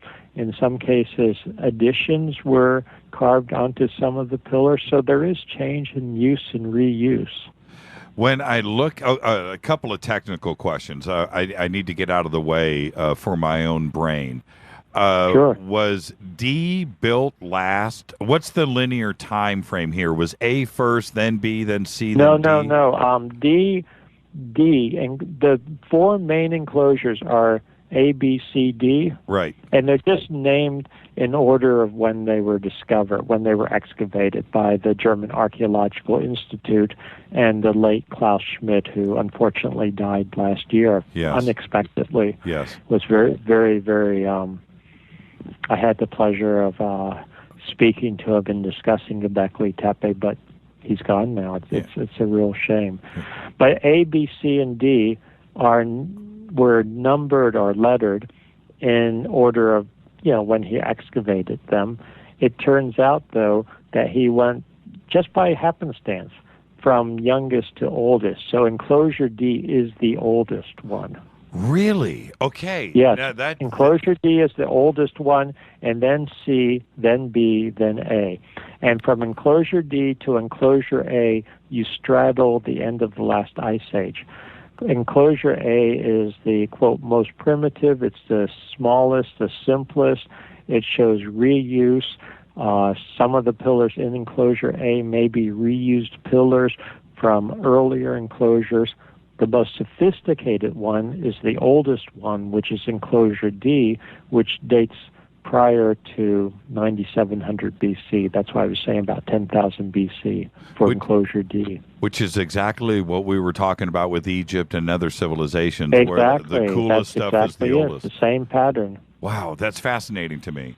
And when you look at... Oh, it is. And it's very important. Because, again, by this traditional view, as things get younger, they should be better and bigger and more sophisticated, but that's not what you see. With the similarities, there's one thing, and I'm sure that this is going to be consistent with, I know that Circle E now with its radar work and stuff has shown the two pillars there. F is the only one where the pillars are in the wrong direction, and I want to visit that in a second. But when you look at certainly with A's, it's tilted off a little bit, and I don't know why the angle of the two central pillars is different from B, C, and D, where in B, that's because of precessional changes. That's my point. I'm absolutely convinced that's precessional changes. That is how is it possible to have that kind of brain at 10,000 BC, Dr. I know. Well, that's the standard. The standard archaeologists, the standard historians say that it's impossible. They don't even want to consider this, and they don't want to. I hate to put it so bluntly, they don't want to look at the evidence that there was that level of sophistication. Does it make you want to scream sometimes? Does it make you want to break things? It's frustrating. Because it just angers me. But I've got used to it. You're a better man than I. I've been dealing with this a long time in academia. Now, when you walk up and you're looking at B, C, and D, because and again, this is the way my brain works. I've looked at so many photographs of Gobekli Tepe. I see the two central pillar, the sets in B, C, and D, as being completely parallel, and they're all pointing in the same direction. Is it obvious to you when you walk up? Can you scan and just look and go, come on, guys, they're all the same. They're facing the same direction. Well, they're facing more or less the same direction. When you actually measure their angles, there's slight variations, but again, that ties in with precessional changes because they're not exactly the same date, so they're reorienting. Yeah, and it's not that easy to orientate a block like that to the right degrees. No. You're going to be off. Today, the White House isn't sitting at true north, okay? We were off a couple of degrees there, too, as well. But, from my calculations, these guys are pretty close. I mean, they weren't messing around. Well, when you look at the U stone at C, that baby is pointing straight south. I mean, that is dead nuts on straight south. And then to have everything up above it off by, 5 degrees, 6 degrees, 7 degrees. No. They're doing that intentionally. Yes, it's fascinating. Yeah. No, I think that the best way to approach Gobekli Tepe is that everything you see there is intentional and significant, which is a very different starting point than, I hate to say it again, the traditional archaeologists, where it's just a, quote, temple, which is a way of saying you don't know what it is, and that everything is just sort of random and decoration and busy work. And, if you don't know what it is, you call it a temple. If you don't understand it, you say it was ritualistic. Is there anything, Robert, that would change? Is there something that could happen that would change your mind and your opinion about Gobekli Tepe of the age? Is there, let's say, I'm going to pull something out of the air. Let's say that they go and they dig at Site E and they find out that the carbon dating goes back to 1000 BC. And that there's no way that Gobekli Tepe is that old. Is there something that could change your mind, or is the evidence that we have not to make it younger, because we have really good. The data is really good for Gobekli Tepe as to the fact that it goes back at least that old. Right. It's possible, frankly, that it could be older. Just to clarify, we don't have direct dates on things like the major pillars. What we have the best dates on is the fill. Right, so the garbage. We know when it was covered over. Right. We have dates on the secondary walls and what's known as plasters, not plaster in a modern sense, but plastering on those walls. We have bone material. All these things can be carbon dated. So we have really good dates on these materials, and they say that it has to be at least so old. So we're talking, the period we're talking about 12,000 years ago, roughly. You get dates that are 9600 BC, 9700, 98, that range, and those are on secondary walls, secondary materials. They're not the direct dates. We don't have direct dates on the actual central pillars, the supplementary pillars, I'll call them, the pillars in the enclosures, but we have dates on material that's up against it. Am I making sense? Yes, yes. So it's not impossible. One could argue, I'm not saying this is the case right now, but it's not impossible that you have pillars or structures at Gobekli Tepe that are thousands of years older, and they were being used for thousands of years, and those secondary walls, which is really what we're getting the dates from, were put up several thousand years later. They would still be the date we're talking about, 10,000 roughly BC, right. But could in 10,000 BC they have been using a structure that they had used for several thousand years before that. To use a really crude analogy, we've got the Great Pyramid, and the Great Pyramid is thousands of years old.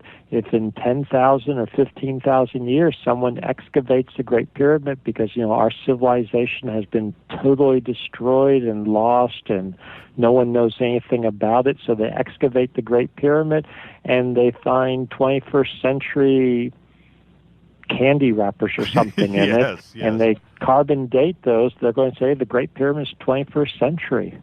With that's exactly but what we would know happen that's thousands of years older. Right. So it could go that way.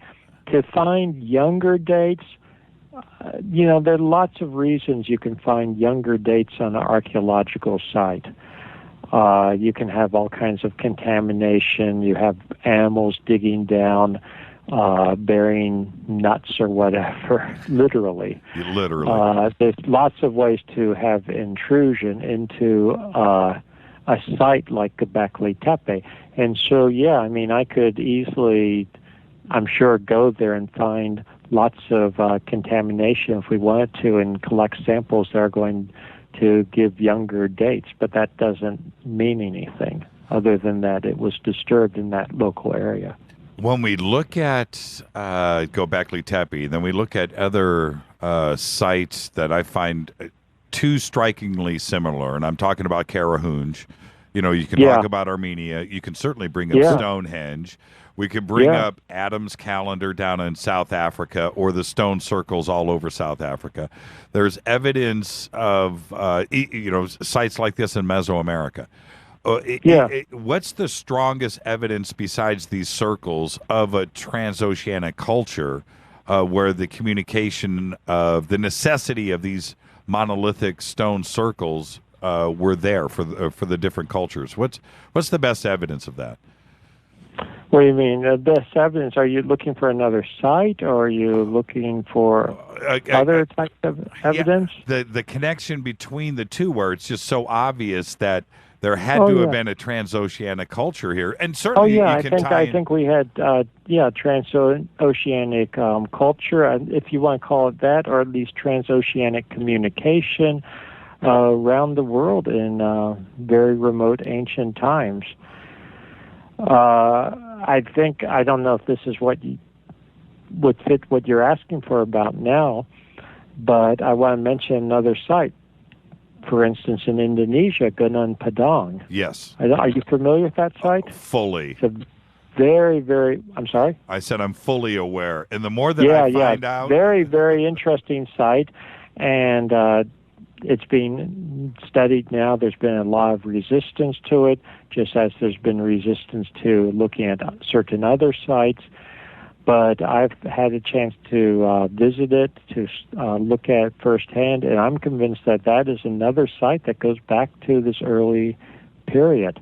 It's actually different than the circular stone structure type sites that you were just citing, but, we would expect some differences as well as some similarities. But we have a site there that also straddles the end of the last ice age, and at Gunung Padang we actually have radiocarbon dates, but it's very tentative, how they tie in, that go back over 20,000 years ago. So we may be looking at, we may really be pushing the limits there with Gunung Padang. But a lot of people have been arguing that it's, whether it's genuine or not, whether it's artificial or not. From what I've seen, I think it's the real thing. Well, when you look at pictures of Gunung Padang, you look at it's like, come on. Yes, that is as man-made as it could be. And yeah, because it's made, for those that aren't familiar with it, it's made out of columnar basalt, and columnar basalt occurs naturally as vertical. Looks like vertical columns. It's a volcanic or very shallow igneous structure in rocks that forms when magma cools, but they occur as vertical columns. What happened at Gunung Padang is these vertical columns were pulled apart artificially and used like logs to build the best analogy I have is a log cabin type structure. So they've been arranged horizontally, beautifully arranged. This does not occur under natural conditions. It doesn't occur without human intervention. So there's no doubt in my mind we have a genuine artificial structure there. It looks sort of like a step pyramid, although it hasn't been fully excavated. And there's been cores taken, there's been seismic work done, there's radiocarbon data, there's actually a chamber inside it, not unlike an analogy, the chamber that Thomas Debicki, the geophysicist, and myself found decades ago under the Sphinx. And yeah, it's an incredible sight. Why do you think Armenia is ignored as well when we look politics? Okay. Politics. I mean, think about Armenian-Turkish relations right now. Yeah. It's and the Armenians are I've run into Armenians who are very bitter about Gobekli Tepe. I don't know if you're aware of this. Oh, yes. Because, of course, where Gobekli Tepe is in modern Turkey was part of the Armenian Empire in classical ancient times. So they want to claim it as an Armenian structure. And what do you think when you've been to Karahunj? And it's not as impressive as Gobekli Tepe. But to me, it's as impressive as certainly as Stonehenge. And absolutely. Yeah, and when you tried to you've been to Karahunj? That was my question. You've been there? No. I apologize. I actually haven't been there. Okay, because there's something I've only studied photographs and whatnot. It's one of the things I'll get to. Yeah, me too. And one of the things for me, those holes and those stones align, and when we to something, I don't know what, and we don't know what. Yeah. But if we and it's the same with Gobekli Tepe. As I'm sure you're aware, a number of the stones have holes in them, which probably are alignments. But right now, it's one of the things I'm trying to figure out. What are they aligning to? What's going on with them? I wanted to ask you. Let's go back to Gobekli Tepe. I meant to ask you earlier. What do you think those pits are on the top of the T-pillars? Oh, on the tops of that's a really good question. I can tell you the various theories. I'm not absolutely convinced that any of them are correct. One theory is that they were actually a later addition it's not really an addition, a later carving, that Gobekli Tepe, once it was covered over, some of the tops of the columns were still at the surface or close to the surface, and people came there sort of in veneration, that type of thing, and essentially picked away at it or would scoop away at it to essentially get powder from a sacred site. This is a very common practice known from classical times. When I say classical times, Greco-Roman times, right, that you would go to a site that was sacred, In fact, in some cases in Greco-Roman times, you didn't do it. The local priests did it. They would scratch away the surface and give you some powder that you might mix with water and drink for therapeutic reasons, that type of thing. Sure. And Gobekli Tepe, even before it was known archaeologically, it was considered by the locals very sacred site. They couldn't really explain why, but there was the tradition. There's still a mulberry tree that grows on the top of the hill that is considered a tree where people leave prayers, that type of thing. There are a couple of Islamic or Muslim graves at the top of it that are of unknown date. Let's we're up against the heart. So that's one theory. Another theory for those pits on the tops of the columns is that they were used to stabilize roofing. We were talking about was there a covering over Gobekli Tepe at some point? Was there roof material over it? One theory is that they were added at that time or carved at that time for this secondary roof. Another theory that has been put forward is that they may have actually used those pits to maybe put oil or some kind of flammable material, and at night actually had fires on the tops of some of the columns, like beacons or illumination, like torches. That type of thing. I could see that. Okay, maybe filled with oil. Yeah. Actually, I sort of like that theory. It would have been quite spectacular. Other people have suggested that they were actually used for grinding pharmaceuticals, that type of thing. But why you would do that on the top of a column, I don't know. Well, Graham Hancock could tell us. That's a joke. Yeah. Let's take a quick break, and when we come back, more with Robert Schoch. This is Fade to Black. I'm your host, Jimmy Church, on the Game Changer Network and KGRA, The Planet. We'll be back right after this. Stay with us, Robert. Stay right there. Oh, absolutely.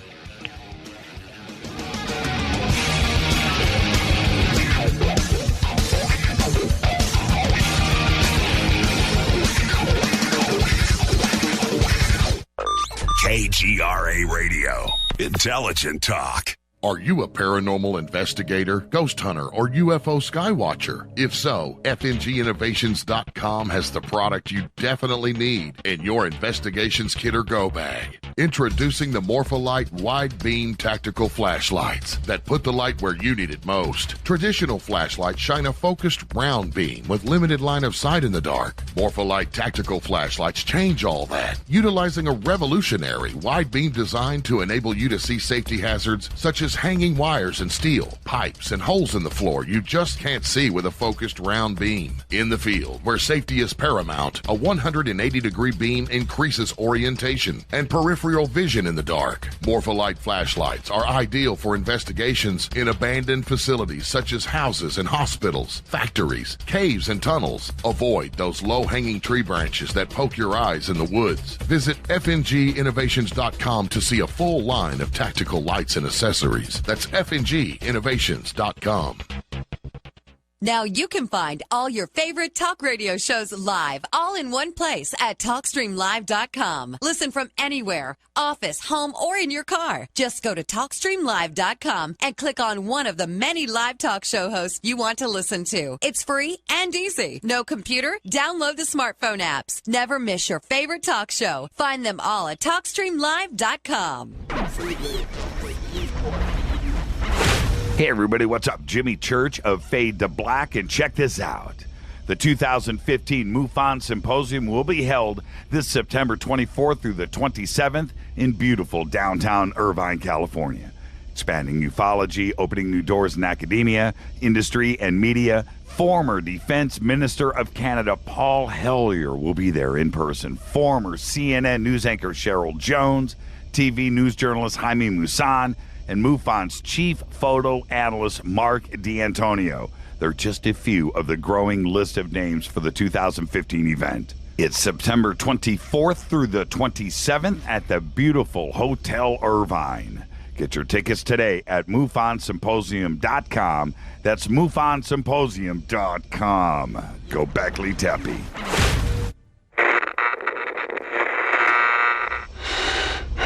You want to know a secret?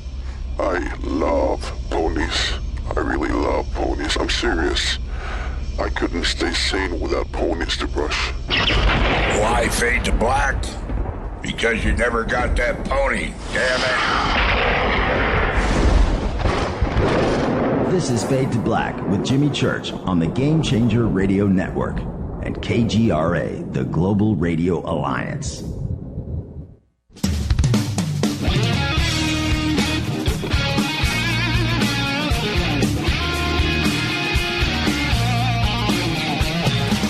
All right, welcome back. This is Fade to Black, the Monday edition. Tonight, Dr. Robert Schoch is with us. Tomorrow night, Freeman is here. And then on Wednesday night, William Henry. Great week lined up. And then, of course, Thursday night, Mike Barra will be in here for Rock and Rule Trivia. And this week, I hope to kick the audience's butt. We'll do my best. Hey, Robert, I wanted to ask you this earlier.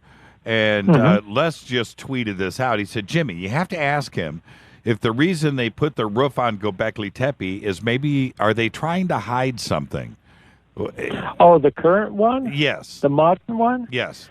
I've gone back and forth on that because, I don't know.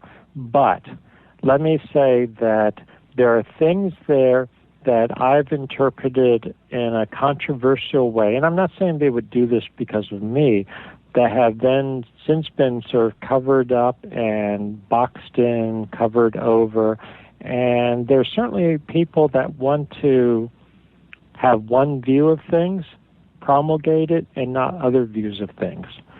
And so it has occurred to me that that may be part of what's going on. They have also built a brand new museum in Urfa, Shanli Urfa, huge new museum. It covers about 200,000 square meters. So it's this huge brand new museum.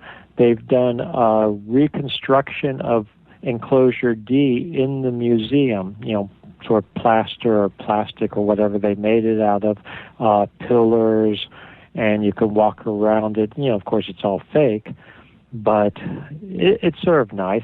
And they've moved a lot of the smaller sculptures from Gobekli Tepe that they excavated. So they've removed them from the site, and they now have them on display in the museum. And they seem to be driving people toward the museum, or I think they'd like the average tourist to go to the museum preferentially, perhaps, relative to actually going out to the site of Gobekli Tepe, which cannot hold that many people at any particular time. Plus, this new roof obscures it incredibly, and the roof is supported on these wooden posts, as I was mentioning before, which further obscure the view. And on top of that, the posts are not set into the ground because they can't. They would damage the archaeological site. So they're just sitting on the surface, but there's this huge roof at the top of the post, and if the major winds came, which can happen, it could blow the whole thing away. So to avoid that, they've made platforms between the posts of wood and then piled them with rocks to hold the entire thing down, if that makes sense. It does. Visually. It sounds a little... But what happens is, of course, these piles of rocks on platforms obscure the view further, so you can't see things. One of the most famous pillars, the pillar with the little feline, it's usually referred to as a feline. I have a picture of it in my book, Forgotten Civilization, which I should actually put a plug-in for. Sure. If people want to see good photographs of Gobekli Tepe overview and some of the pillars before the current covering, they should look at the color insert of my book, Forgotten Civilization. But this one beautiful pillar, it's an incredible piece of artwork. You can't see it now because they've crated it up. It's still in place. It can't, well, they could move it, I suppose, but they haven't moved it, but they've crated it up, and you can't see it ostensibly to protect it, but to protect it from what I don't know at this point, since the whole thing is covered with a roof. Is there? Yeah, I've seen all of these. So it's a very strange situation. On the other hand, they have a nice little tourist center where you can buy, mugs with Gobekli Tepe on it, that type of thing, outside of the actual structure. But they do seem to be driving more people to the museum in Urfa itself. You can stay at the Urfa Hilton, brand new Hilton, and then walk 2 blocks to the museum. Is there any part of Gobekli Tepe now that is like off limits, where not even see? Most of it is off limits. They've got fences and barbed wire and they've got cameras, the whole thing is under electronic surveillance. When you're there, you're on camera the entire time, I suppose. They've got guards there. So you're very much confined at this point to just walking along the wooden path and seeing what you can see from there. Many of the pillars, even the average person in the past, if they went there, they could see, for instance, the pillar that has the scorpion on it that you were mentioning. Yes. You can no longer see the side of that pillar that has the scorpion. There's another famous pillar that has an aurochs, a form of ancient cattle, and a crane and a fox on it. You can see that pillar now if you know what you're looking at, but you only see the back side of it. You can't see the interesting side with the carvings. Let's. I wanted to visit before we get too far away from us on the show here. I wanted to kind of go back and visit a couple of things, like a greatest hits in your past, a little bit. And one of those for me is Yonaguni. And oh yeah, okay. And we're really traveling around the world now. Yonaguni. Yeah, yes. And when I haven't dove there, you've been there several times, but yeah, I've been there I think 4 times and I've dove it. Is that the correct term? I've dived at Yonaguni dozens of times. Yeah, I think you could say doved. Can you say dove? I don't know. That looks about. I've been underwater there. It looks about as unnatural and as man-made as anything I can imagine. And you've been there, and you say no. So no, it's Yonaguni is an interesting subject, interesting topic. I've been misquoted on it many, many times because it's not a simple thing of natural versus man-made. The structure, I am convinced as a geologist and having studied it very carefully, that the primary structure that people are looking at, yes, it's unusual. It's actually it's a wonder of nature, if you would. I mean, it's a really amazing thing. But given the geology of that area, given the particular rocks, given the way the waves hit, the way the rock has been fractured tectonically, it is primarily a natural structure. But having said that, there is very good evidence, very evident evidence that there were ancient people on Yonaguni at a very remote time. And I have little, if any, doubt that those ancient people observed this natural structure when it was above water, when sea levels were lower at the end of the last ice age, and they would have found it quite amazing, just as we do today. And I have little doubt that they were maybe using it. They may have modified it very, very slightly. I was back in Yonaguni. When was it? I guess at this point it was the year before last,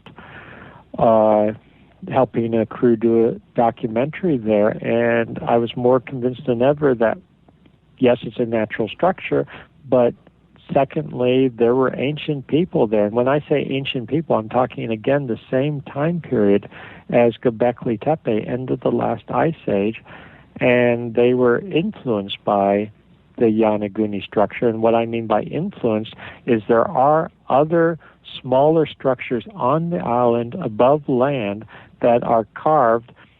They've been called tombs now, but some of them go back very far in date. We don't know how old they are, but they are carved in a different type of rock that does not naturally break out the way Yonaguni, the Yonaguni underwater structure does, and they were artificially carved, I'm convinced, to mimic it. So they were certainly influenced by it.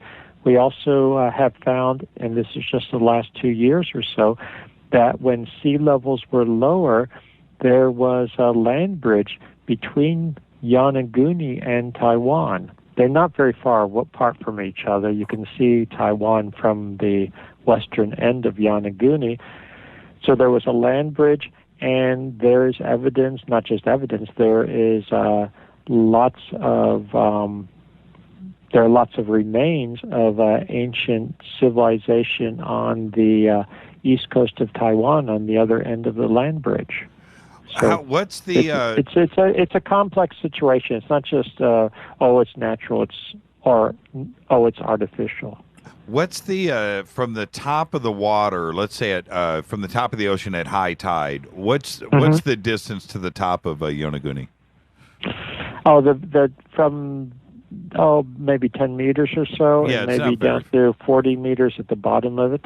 So at the last ice age, would all of Yonaguni have been exposed? Would the sea level be at the base? The Yonaguni structure at the end of the last ice age, not necessarily end, at the max, when sea levels were lower, yes, it was absolutely all exposed. It's a fascinating structure, and it's a fascinating structure. That's why I said it's natural or man-made. It's a fascinating structure, and just assume with me for a second that I'm correct, that it's primarily natural. It still is a fascinating structure, not just to us, but it would have been fascinating to the people living back then that we know were inhabiting the island. When I look at it, there's something that goes on in my brain here that says that, Robert, and I really mean this, if this was exposed at sea level in the last ice age, and we have this example of an advanced culture that would be able to work stone to build this or to shape it from natural stuff, well, they shouldn't have existed. That type of advanced culture isn't there, but we have the same ties at Gobekli Tepe and Padang. Why is it? What is the next situation that we're going to have like Yonaguni? That how do I say this? That will actually go and reprint some history books. No, I'm not sure. Are you asking when they're going to reprint the history books or rewrite the history books? Are we going to have? Is it going to take one more Yonaguni or one more Gobekli Tepe to do that? Or Danang Padang, or getting back to the Sphinx, the evidence of the Sphinx, that the Sphinx goes back to this early period too. And Pumapunku. And No, I think the evidence is slowly accumulating. I think that we are going to see, I hope, within my lifetime, and not too far from today, that people are going to have to admit that the evidence is overwhelming that there was, again, I like the term at this point, cycle of civilization, this earlier cycle of civilization. And I think it's just coming. And I go back to something I said before. In some ways, you literally have to wait for the older generation to die off, more or less. And not necessarily older physically, but those that are set in the earlier paradigm, a different paradigm. It's very, very hard psychologically to give that up, to say that you were wrong, or to ponder the concept that what you believed all your life or all your professional career doesn't hold up. Yeah, I don't think that's a morose way of looking at it. I think that's exactly what has to happen. I don't think. Yeah, I think that is, and I do see a lot of hope. I teach undergraduates as well as more advanced students, and I have a lot of hope that this new generation coming up is going to be able to adopt a different view. A more realistic view, a view that actually agrees with the data that we now have, and not cling on to a view, not hold on and grasp to a view that is now outmoded and was based on data from 50 to 100 years ago. And the last subject of the night can't be avoided, the Bosnian Pyramid situation. Oh, the Bosnian Pyramids. Well, I don't know if you like my answer, if everyone likes my answer. The Bosnian Pyramids, I'll be really blunt, it's a huge hoax. It's a fraud. And I've been there. I've looked at it carefully. I would love, let me say this. I would have no problem with there being pyramids in Bosnia. I have nothing against Bosnia or the Bosnian people. I wish there were pyramids in Bosnia that were ancient. But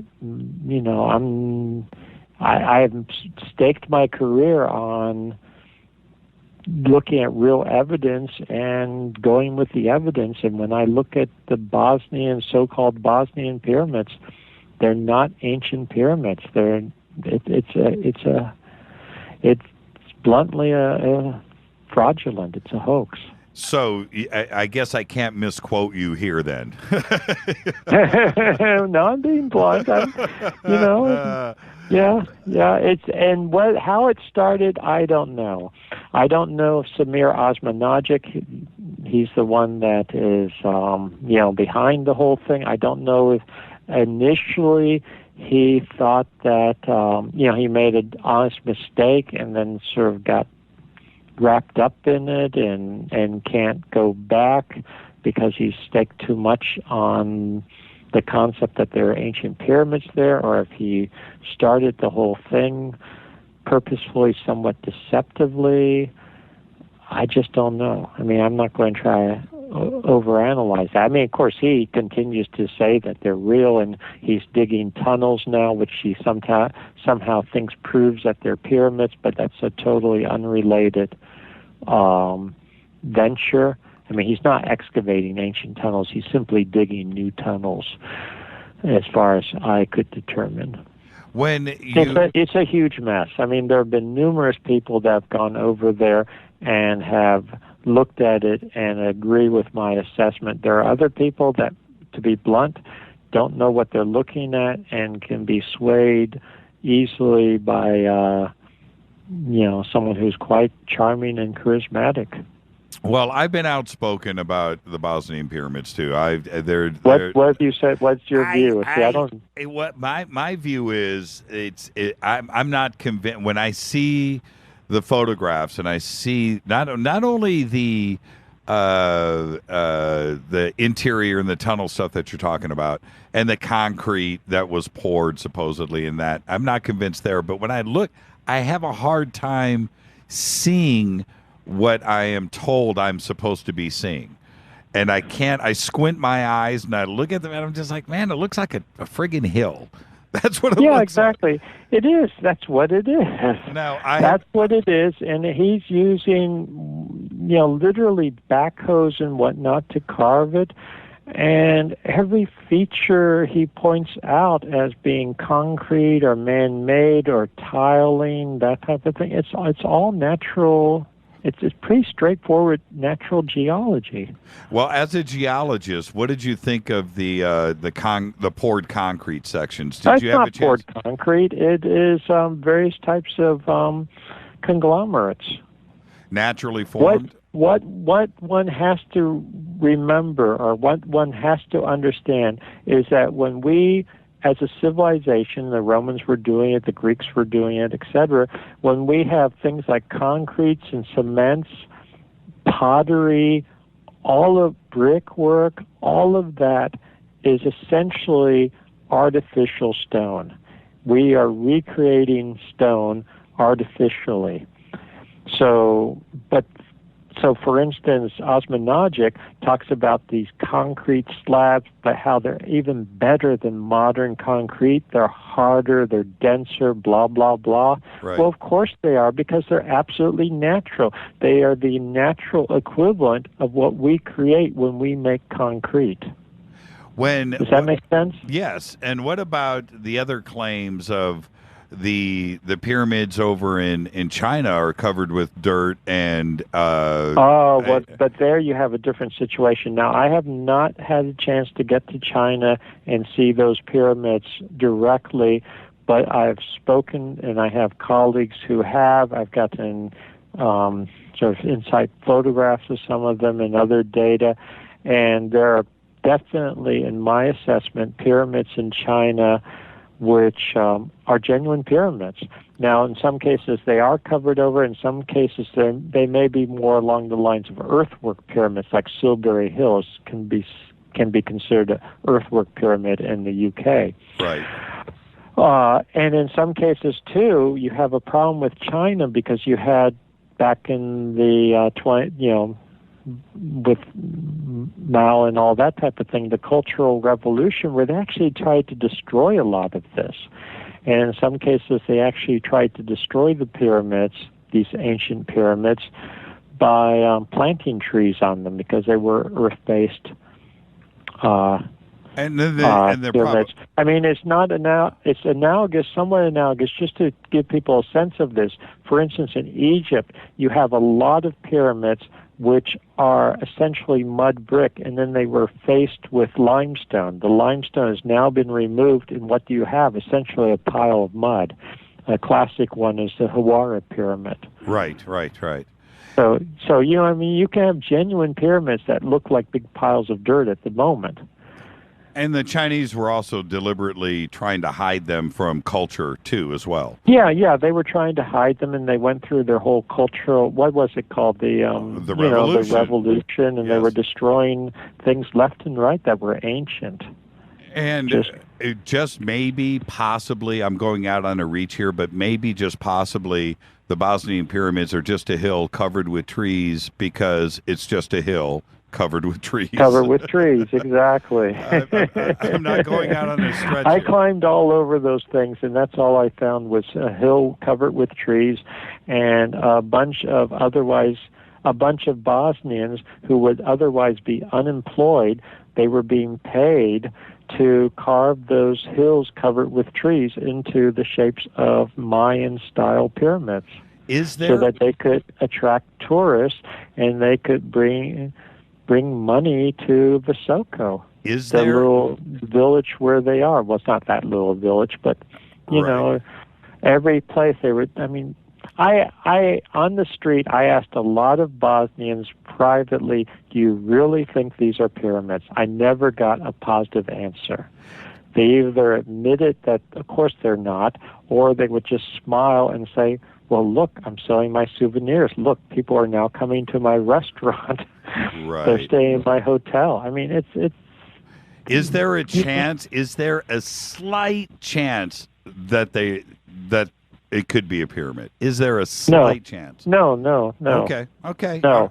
Right. No. But on the other hand, there are genuine ancient artifacts in Visoko and elsewhere. I mean, Bosnia is part of a larger complex in Central and Eastern Europe where you do have ancient cultures. I was in Bulgaria a couple of times within the last year, studying the ancient sites and cultures there. We're not talking about the pyramids, but we are talking about evidence for sophisticated civilization prior to, I'll put it this way, prior to 5000 BC, and we don't know how much prior at this point, how far back it may go. And one of the concerns I have about the so-called Bosnian pyramids is I did see evidence that as they were carving up these natural hills, they were in a couple of cases apparently going right through genuine archaeological sites and just destroying them. And trampling.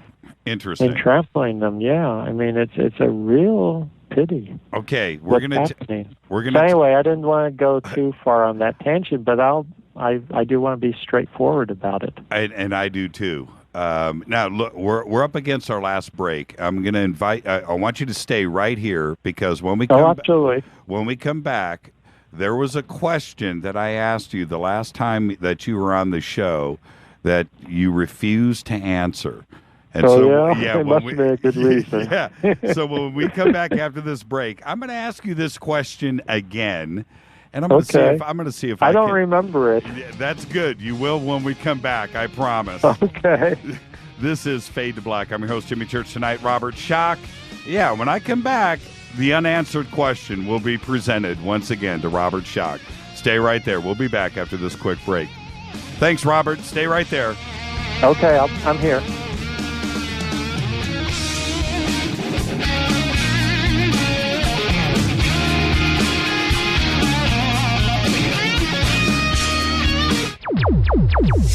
Despite popular opinion, reading a book will not make you smarter.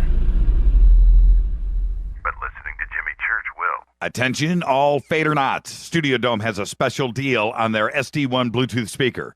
Just go to jimmychurchradio.com, click on their banner, enter the promo code Jimmy, and you get $40 off and free shipping on the SD1. It's voice activated, comes with a USB antenna, cables, and a carry bag. Never listen to your phone, tablet, or laptop speakers ever again. It's the only way to listen to Fade to Black. That's jimmychurchradio.com, Studio Dome banner, promo code Jimmy, Gobekli Tepe.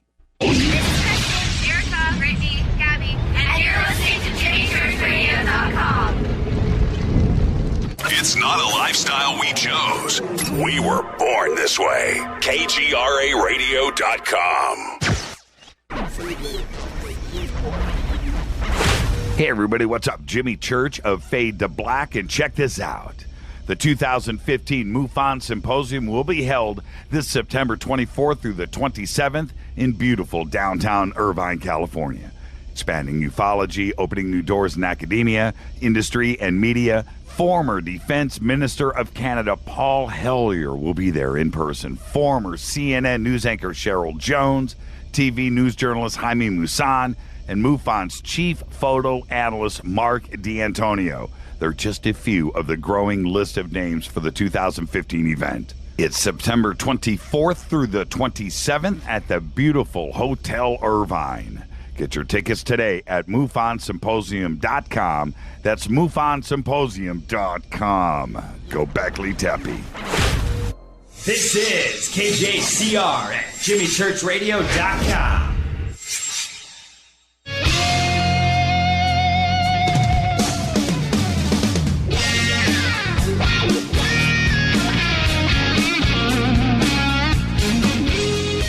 All right, welcome back. This is Fade to Black. Bespoke radio for the masses. What a night. Me personally, it doesn't get any better than this. Tonight, Robert Schoch. Dr. Robert Schoch is with us. Hey, Robert, do you like the way at the end of that commercial I go, Gobekli Tepe? Yeah.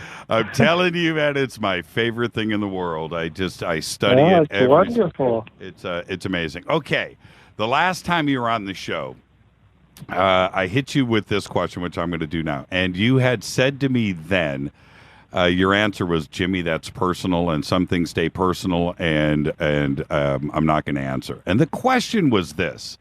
You spent the night in the King's Chamber. You actually spent... Yeah, go ahead. Yeah, you spent the night in the King's Chamber. And I know...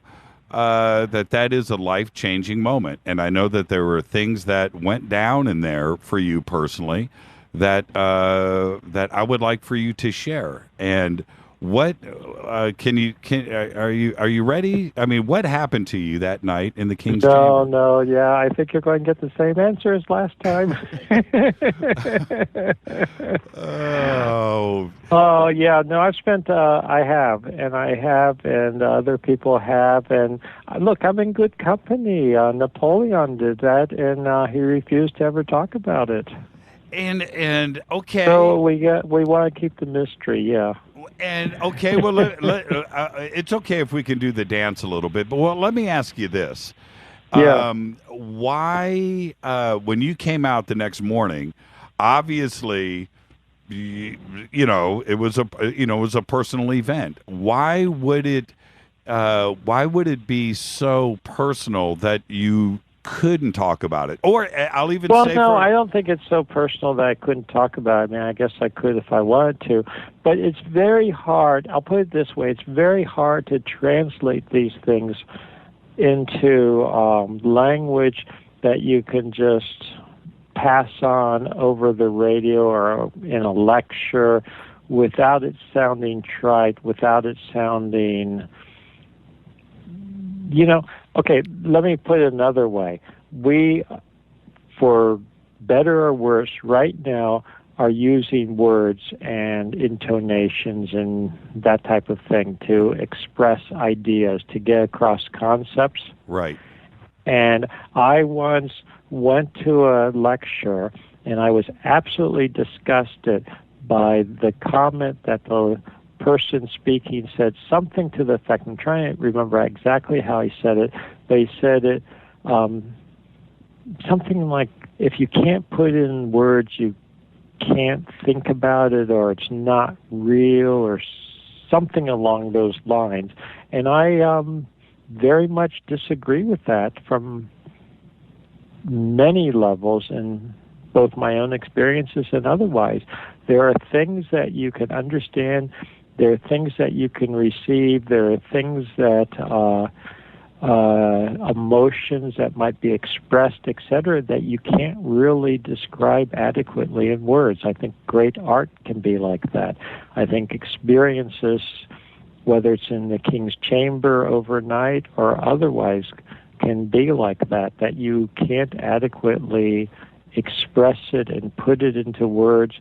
And sometimes I think when you can't do something justice, so it's not just personal, but when you can't do it justice with the medium at your disposal, I'm not inclined to try and then sort of dilute it and denigrate it. Does that make some sense? Sure. Have you tried? Yeah. Have you tried to talk about it, like with your wife? Have you tried to? I've tried to do it in my own head with myself, and how would I do it with someone else? Sure. And you think? Yeah. So that's why. So someday I may be able to answer it for you if I sort it out in a way that I think I could express it adequately.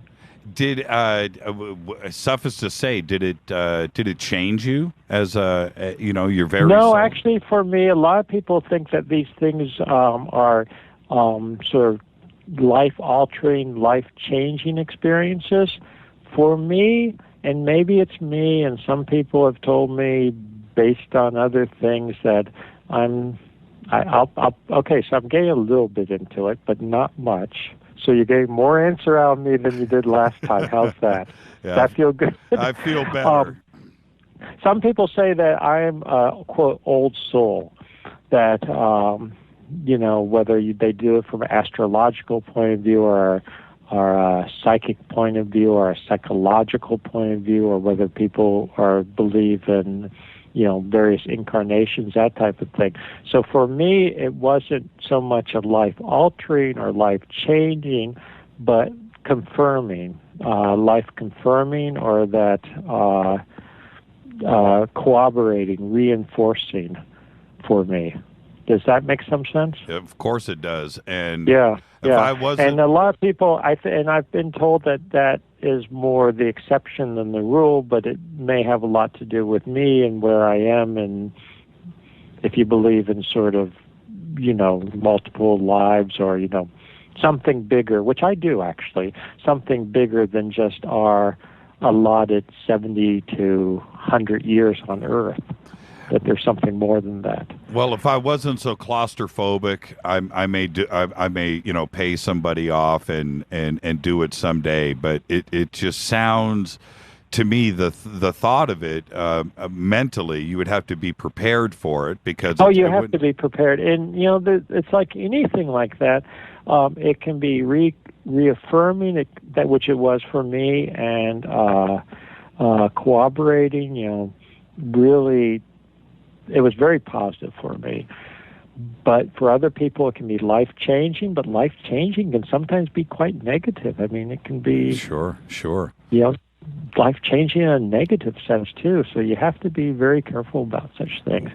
But the bottom line is that not just the Great Pyramid, but many of these genuine ancient sites, sacred sites, whatever term one wants to use for them, they are incredibly... And I hate to use a term because it's sort of cliche. Just even talking at the level we are now, it seems very cliched and makes it trite, but they're very powerful sites. I've had more than one person with me, and I'm not going to talk about my own feelings right now on it, but more than one person who has traveled to Gobekli Tepe with me, even in its state now of just being partially excavated, even with it being covered over, et cetera, just to go there. Many people find it an incredibly powerful experience. And I think there's something real to that. It's not just that you're looking at incredible sculptures from 10,000 BC. There is something more to it. Did you sleep actually in the sarcophagus itself? Is that where you slept? Yeah, well, part of it, yeah. Part of the time. Man, that is just crazy. Yeah. That is just crazy. All right, I'll leave you with this. One last. So you got more out of me than last time. How's that? Thank you so much. You didn't have to, but thank you. Okay, one last thing, and then we'll let you go. With your revelations about and theories on the Great Sphinx, I think that time is now vindicated you on that. Is that how you feel now? Do you think that? I think that the accepted norm today is that the Sphinx is friggin' old. Okay. Yeah, I think I feel much more vindicated now than I ever have before. I think we're on an upswing in that sense of it being accepted. I'll give you a couple of examples. I don't know if I mentioned this last time we spoke, but for instance, I get a PhD dissertation from a fellow who, I forget which, I think it was SUNY or something like that. It was one of the New York universities, but a very good place. And he sends it to me because he mentions my work on the Sphinx. And of course, the first thing I think is, well, he's probably criticizing it. But no, in fact, it's being cited simply as fact at this point, that I have demonstrated that the Sphinx goes back to a much earlier period. And it's not just him as a new PhD writing it. And this ties in with how I was saying you have to let the old guard die off and then the new generation. Right. But it's not just him in his PhD dissertation, because if you know about PhD dissertations, it has to be approved by a committee. It has to go through all these hoops. And in fact, it went through all those hoops with him saying that I have demonstrated that the Sphinx is older. So that says a lot. Just in the last 2 weeks, someone pointed out a paper that was published in Europe by a hair professor, doctor, I forget his name now, but, very well credentialed, and he is using as one of his founding points for then developing further, talking about ancient civilizations and whatnot. The subject isn't important, or the details aren't important, but one of his starting points is my work on the Sphinx and how I've demonstrated that it goes back well before dynastic Egypt. So, yeah, I'm renewed with hope that things are changing. Real quick, the website, of course, is robertschoch.com. Yeah, and it's spelled Schoch because sometimes people like to spell it as it sounds to their ear. So it's Robert Schoch, Schoch. But yeah, it's a hard.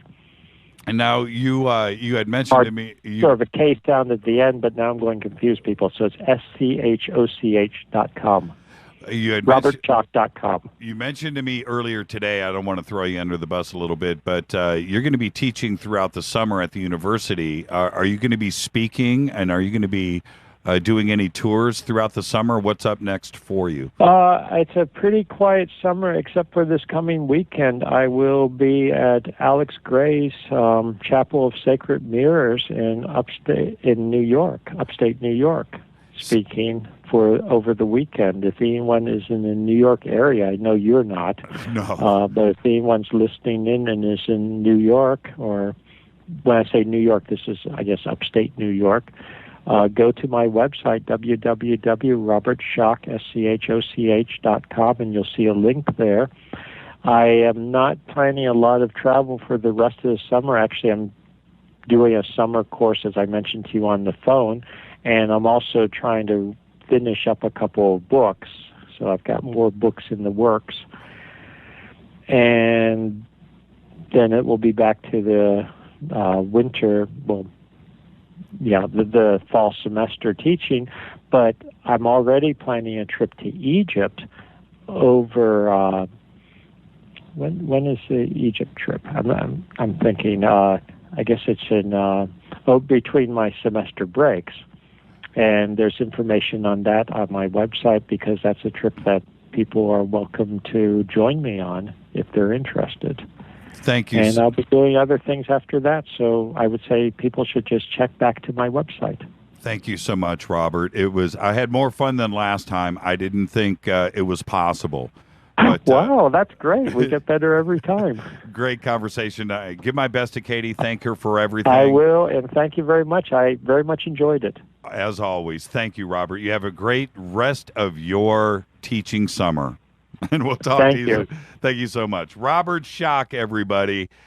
Wow, what a show. And I had said earlier tonight to everybody, tonight is going to be one of those nights that makes Fade to Black so special, not only for you out there, but for me. That was an evening tonight. Wow, thank you so much. I'm going to take a quick break. When I come back after the break, we'll talk about some other stuff. This is Fade to Black, bespoke radio for the masses on the Game Changer Network and KGRA, The Planet. Follow us on Twitter at JChurchRadio. Email is Jimmy@jimmychurchradio.com. We'll be back with more right after this. Robert Schoch. Wow. Tomorrow night, Freeman. Don't forget, Wednesday night, William Henry. Thursday, Mike Barra live in the studio. I'll be back right after this. Stay with us.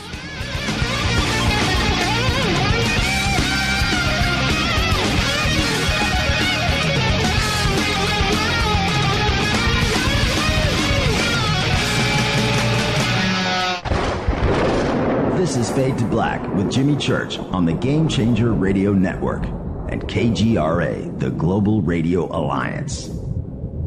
The station that talks the net. KGRA Radio. Hi, this is Jimmy Church of Fade to Black. Today, everybody, the Fadernauts and Planet Earth is vaping. And I'm very proud to announce our very own e-juice. When we were approached by City of Angels Vapor about Fade to Black e-juice, I wanted to make sure that it was the very best and that the flavors were something that I could create myself. And we did just that. Introducing Fade to Black Fader Loops. This will take you right back to Saturday morning cartoons and your favorite bowl of fruity, loopy cereal. Just click on the banner or go to www.coavapor.com. Enter the promo code Jimmy for the Fader Not special. That's www.coavapor.com. Gobekli Tepe. Hi, this is Ray Hobbs here, repping the planet, and you're listening to my good friend, Jimmy Church, Fade to Black, on the Game Changer Network and the KGRA digital broadcast station. Imagine no longer being tied down to your computer, but having the freedom to take live talk radio with you anywhere you go. TalkStream Live introduces our first ever iPhone application. The talk shows you follow now follow you, and your iPhone is now the fastest and easiest way to stay connected to the best talk radio on the internet. Let TalkStream Live transform the way you listen to radio. Listen to live talk shows 24 hours a day, 7 days a week. Mobile talk radio from TalkStream Live. Now available in the iTunes App Store. This is Toby Kebbell. You're listening to JimmyChurchRadio.com. Don't hurt me, Jimmy. I'm only little. Hey, I'm Adrian Grenier. And this is Ari Gold. We're the Honey Brothers. Yes. We're of the Honey Brothers. Hey, I'm Adrian Grenier. And I'm Ari Gold. We're the Honey Brothers. And you're listening to Jimmy Church. The Revolution. Attention, all Fadernauts. Studio Dome has a special deal on their SD1 Bluetooth speaker. Just go to jimmychurchradio.com, click on their banner, enter the promo code Jimmy, and you get $40 off and free shipping on the SD1. It's voice activated, comes with a USB antenna, cables, and a carry bag. Never listen to your phone, tablet, or laptop speakers ever again. It's the only way to listen to Fade to Black. That's jimmychurchradio.com, Studio Dome banner, promo code Jimmy, Gobekli Tepe. This is Micah Hanks of the Gralien Report, and you're listening to Jimmy Church on Fade to Black, across the globe on the Game Changer Radio Network and the one and only KGRA Radio, The Planet.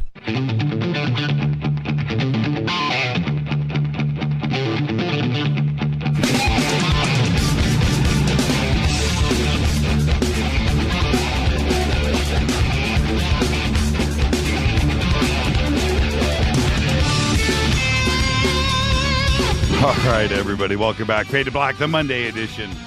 What a show tonight. Robert Schoch. Now, a couple of thoughts I was thinking, I was pondering during the break. First off, Micah Hanks, man. Micah Hanks has got some pipes. Anyway, what Napoleon came out of the King's Chamber the next day. Couldn't talk about it. Something, and is it just like Robert was saying, it could be the King's Chamber, but any type of crazy isolation like that may cause you to do it, I suppose.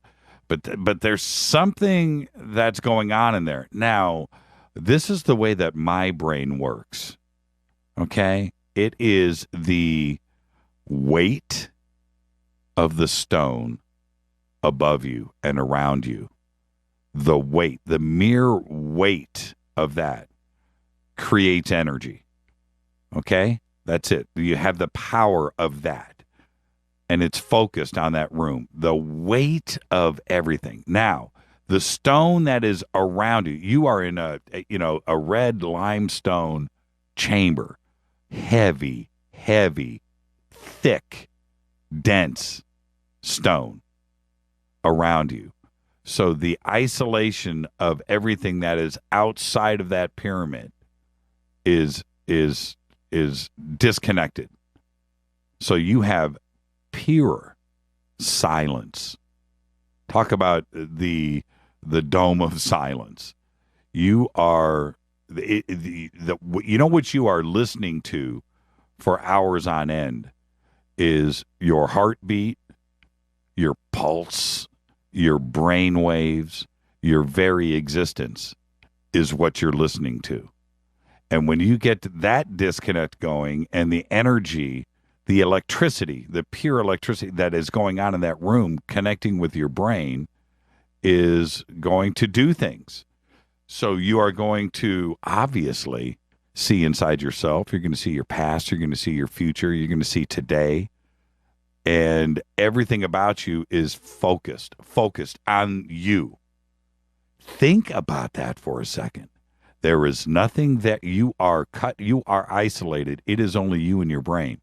When you're in your bedroom at night, there are noises around you that will disconnect you, will stop that focus. Things are going on. The air conditioner turning on and off, the radio that's sitting next to you, your dog is breathing on the floor. There's noise in the room. Okay? But in that King's Chamber, that's all gone.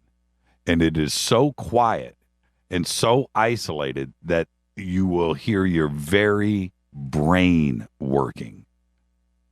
And what happens at that point, I have no clue. But my imagination of sitting on your back, lying on your back and looking at the ceiling of the King's Chamber and the weight of everything that is above you it's just got to be tremendous.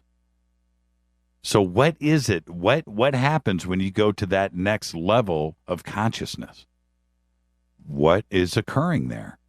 Think about that for a second. To lie in the sarcophagus, well, he said that was only part of the time until you can't take it anymore, I guess. I'm not jumping to conclusions here, but think about that for a second. What is going on in that king's chamber with the silence, the total isolation from you and the rest of the world, the globe, and your brain, because you are listening to your heart pump the blood through your veins, and that electricity, the weight, everything that is going on, the energy that is created is then focused on you.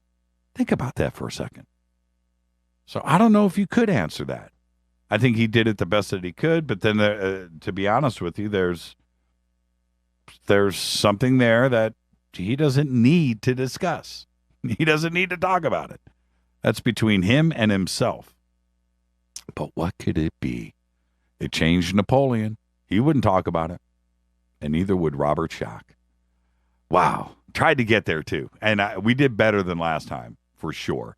All right. A couple of things really quick to get out of the way. NASA's Pluto-bound New Horizons spacecraft should be back collecting science data by tomorrow, with no impact to next week's planned flyby, which is on the 13th and the 14th of July, NASA said today. Ground control teams over the weekend were beginning to upload the final batch of instructions for the flyby when New Horizons' primary computer shut down on Saturday afternoon. During its automated switch to backup computer, the New Horizons dropped radio communications with Earth for a very tense-filled 81 minutes. NASA now expects it will take until tomorrow for New Horizons to be back online, and we will have a full-service flyby next week. The question is, when you look back at, and this is for me, when you look at Hubble, the Hubble images of Pluto, which were the best ones that we had ever had, which were, quite frankly, not that good, and what we have now is the best ever, are we going to learn anything from this flyby, or is it just no big deal? I was looking at some of the images, and those four little circles on the bottom of Pluto, and if you've seen the images that I'm talking about, you know exactly what I'm trying to say here. There's four brown images, regions on the bottom of Pluto that are very interesting. I'm not implying anything. I'm just saying, what are they? It's pretty strange to look at, and it's very defined, these four circular areas at the bottom of Pluto. So I'm excited about the flyby because I want to see, hopefully, a clearer definition of what we are looking at there with these four circles that have never, these four round areas, circles, on the bottom of Pluto. And we're going to find out next week. Pretty excited. Is it going to be that big of a deal? Is it going to be earth-shattering? I don't know. It probably is going to be uneventful, but I want to see what these four circles are on the bottom of Pluto. The Solar Impulse 2 aircraft completed that historic flight 5 days after circling the globe with not a drop of fuel, then touching down effortlessly in Hawaii. The sun-powered plane piloted by Swiss aviator Andre Borschberg spent, check this, 5 days flying, 5 straight days before landing in Hawaii. And we're about to wrap this thing up. Pretty amazing to think that a solar power plane could actually circle the Earth and make it. But we're getting really close. And the last thing I want to leave you with tonight is this. A group, now listen to this really closely. A group of Japanese scientists say that they have a shooting star secret formula. And what do I mean by that? They have an undisclosed chemical mixture that they are packing into tiny 1-inch balls. Listen to this. That they hope to eject from a satellite to create, I'm not making this up, on-demand meteor showers. Yes, the Japanese startup is called ALE, and it is partnering with researchers at universities around the world to create the artificial meteor showers. They're going to charge for this about $8,000 per meteor. That's right. You'll be able to purchase one of these 1-inch balls, see it launch off of a satellite, for yourself. That's an on-demand meteor shower. They are saying that it's going to be so visible and so great that even in light-challenged and pollution-challenged cities from around the world, that you'll be able to see your own private meteor shower. And that's it. That's all of the news that you know nothing about. We'll have more on tomorrow night's show. I want to say thank you to Robert Schoch, one of the best shows that we've done in a long time. That's why we do late night radio for you, for the masses. Thank you, Robert Schoch. Fade to Black's executive producer is Rita Kamarian. Show is produced by LJ3, Renee, Mark Dunbar, Jonas, Hilton J. Palm, and Mark D. Kovar. Announcers are Steve Harder, Gene Pateau, and Mark D. Kovar. Fady by Dale. Webmaster is Method of Signaling. Music is Doug Aldrich. Intro is Spaceboy, spaceboymusic.com. Fade to Black is produced by KJCR for the Game Changer Network. Syndication is KGRA The Planet. Tomorrow night, Freeman. Right here. Tomorrow night, Freeman. I'm your host, Jimmy Church. I want everybody to be safe. Follow us on Twitter at JChurchRadio. Email is Jimmy at JimmyChurchRadio.com. I'll see you guys right here tomorrow night. See ya.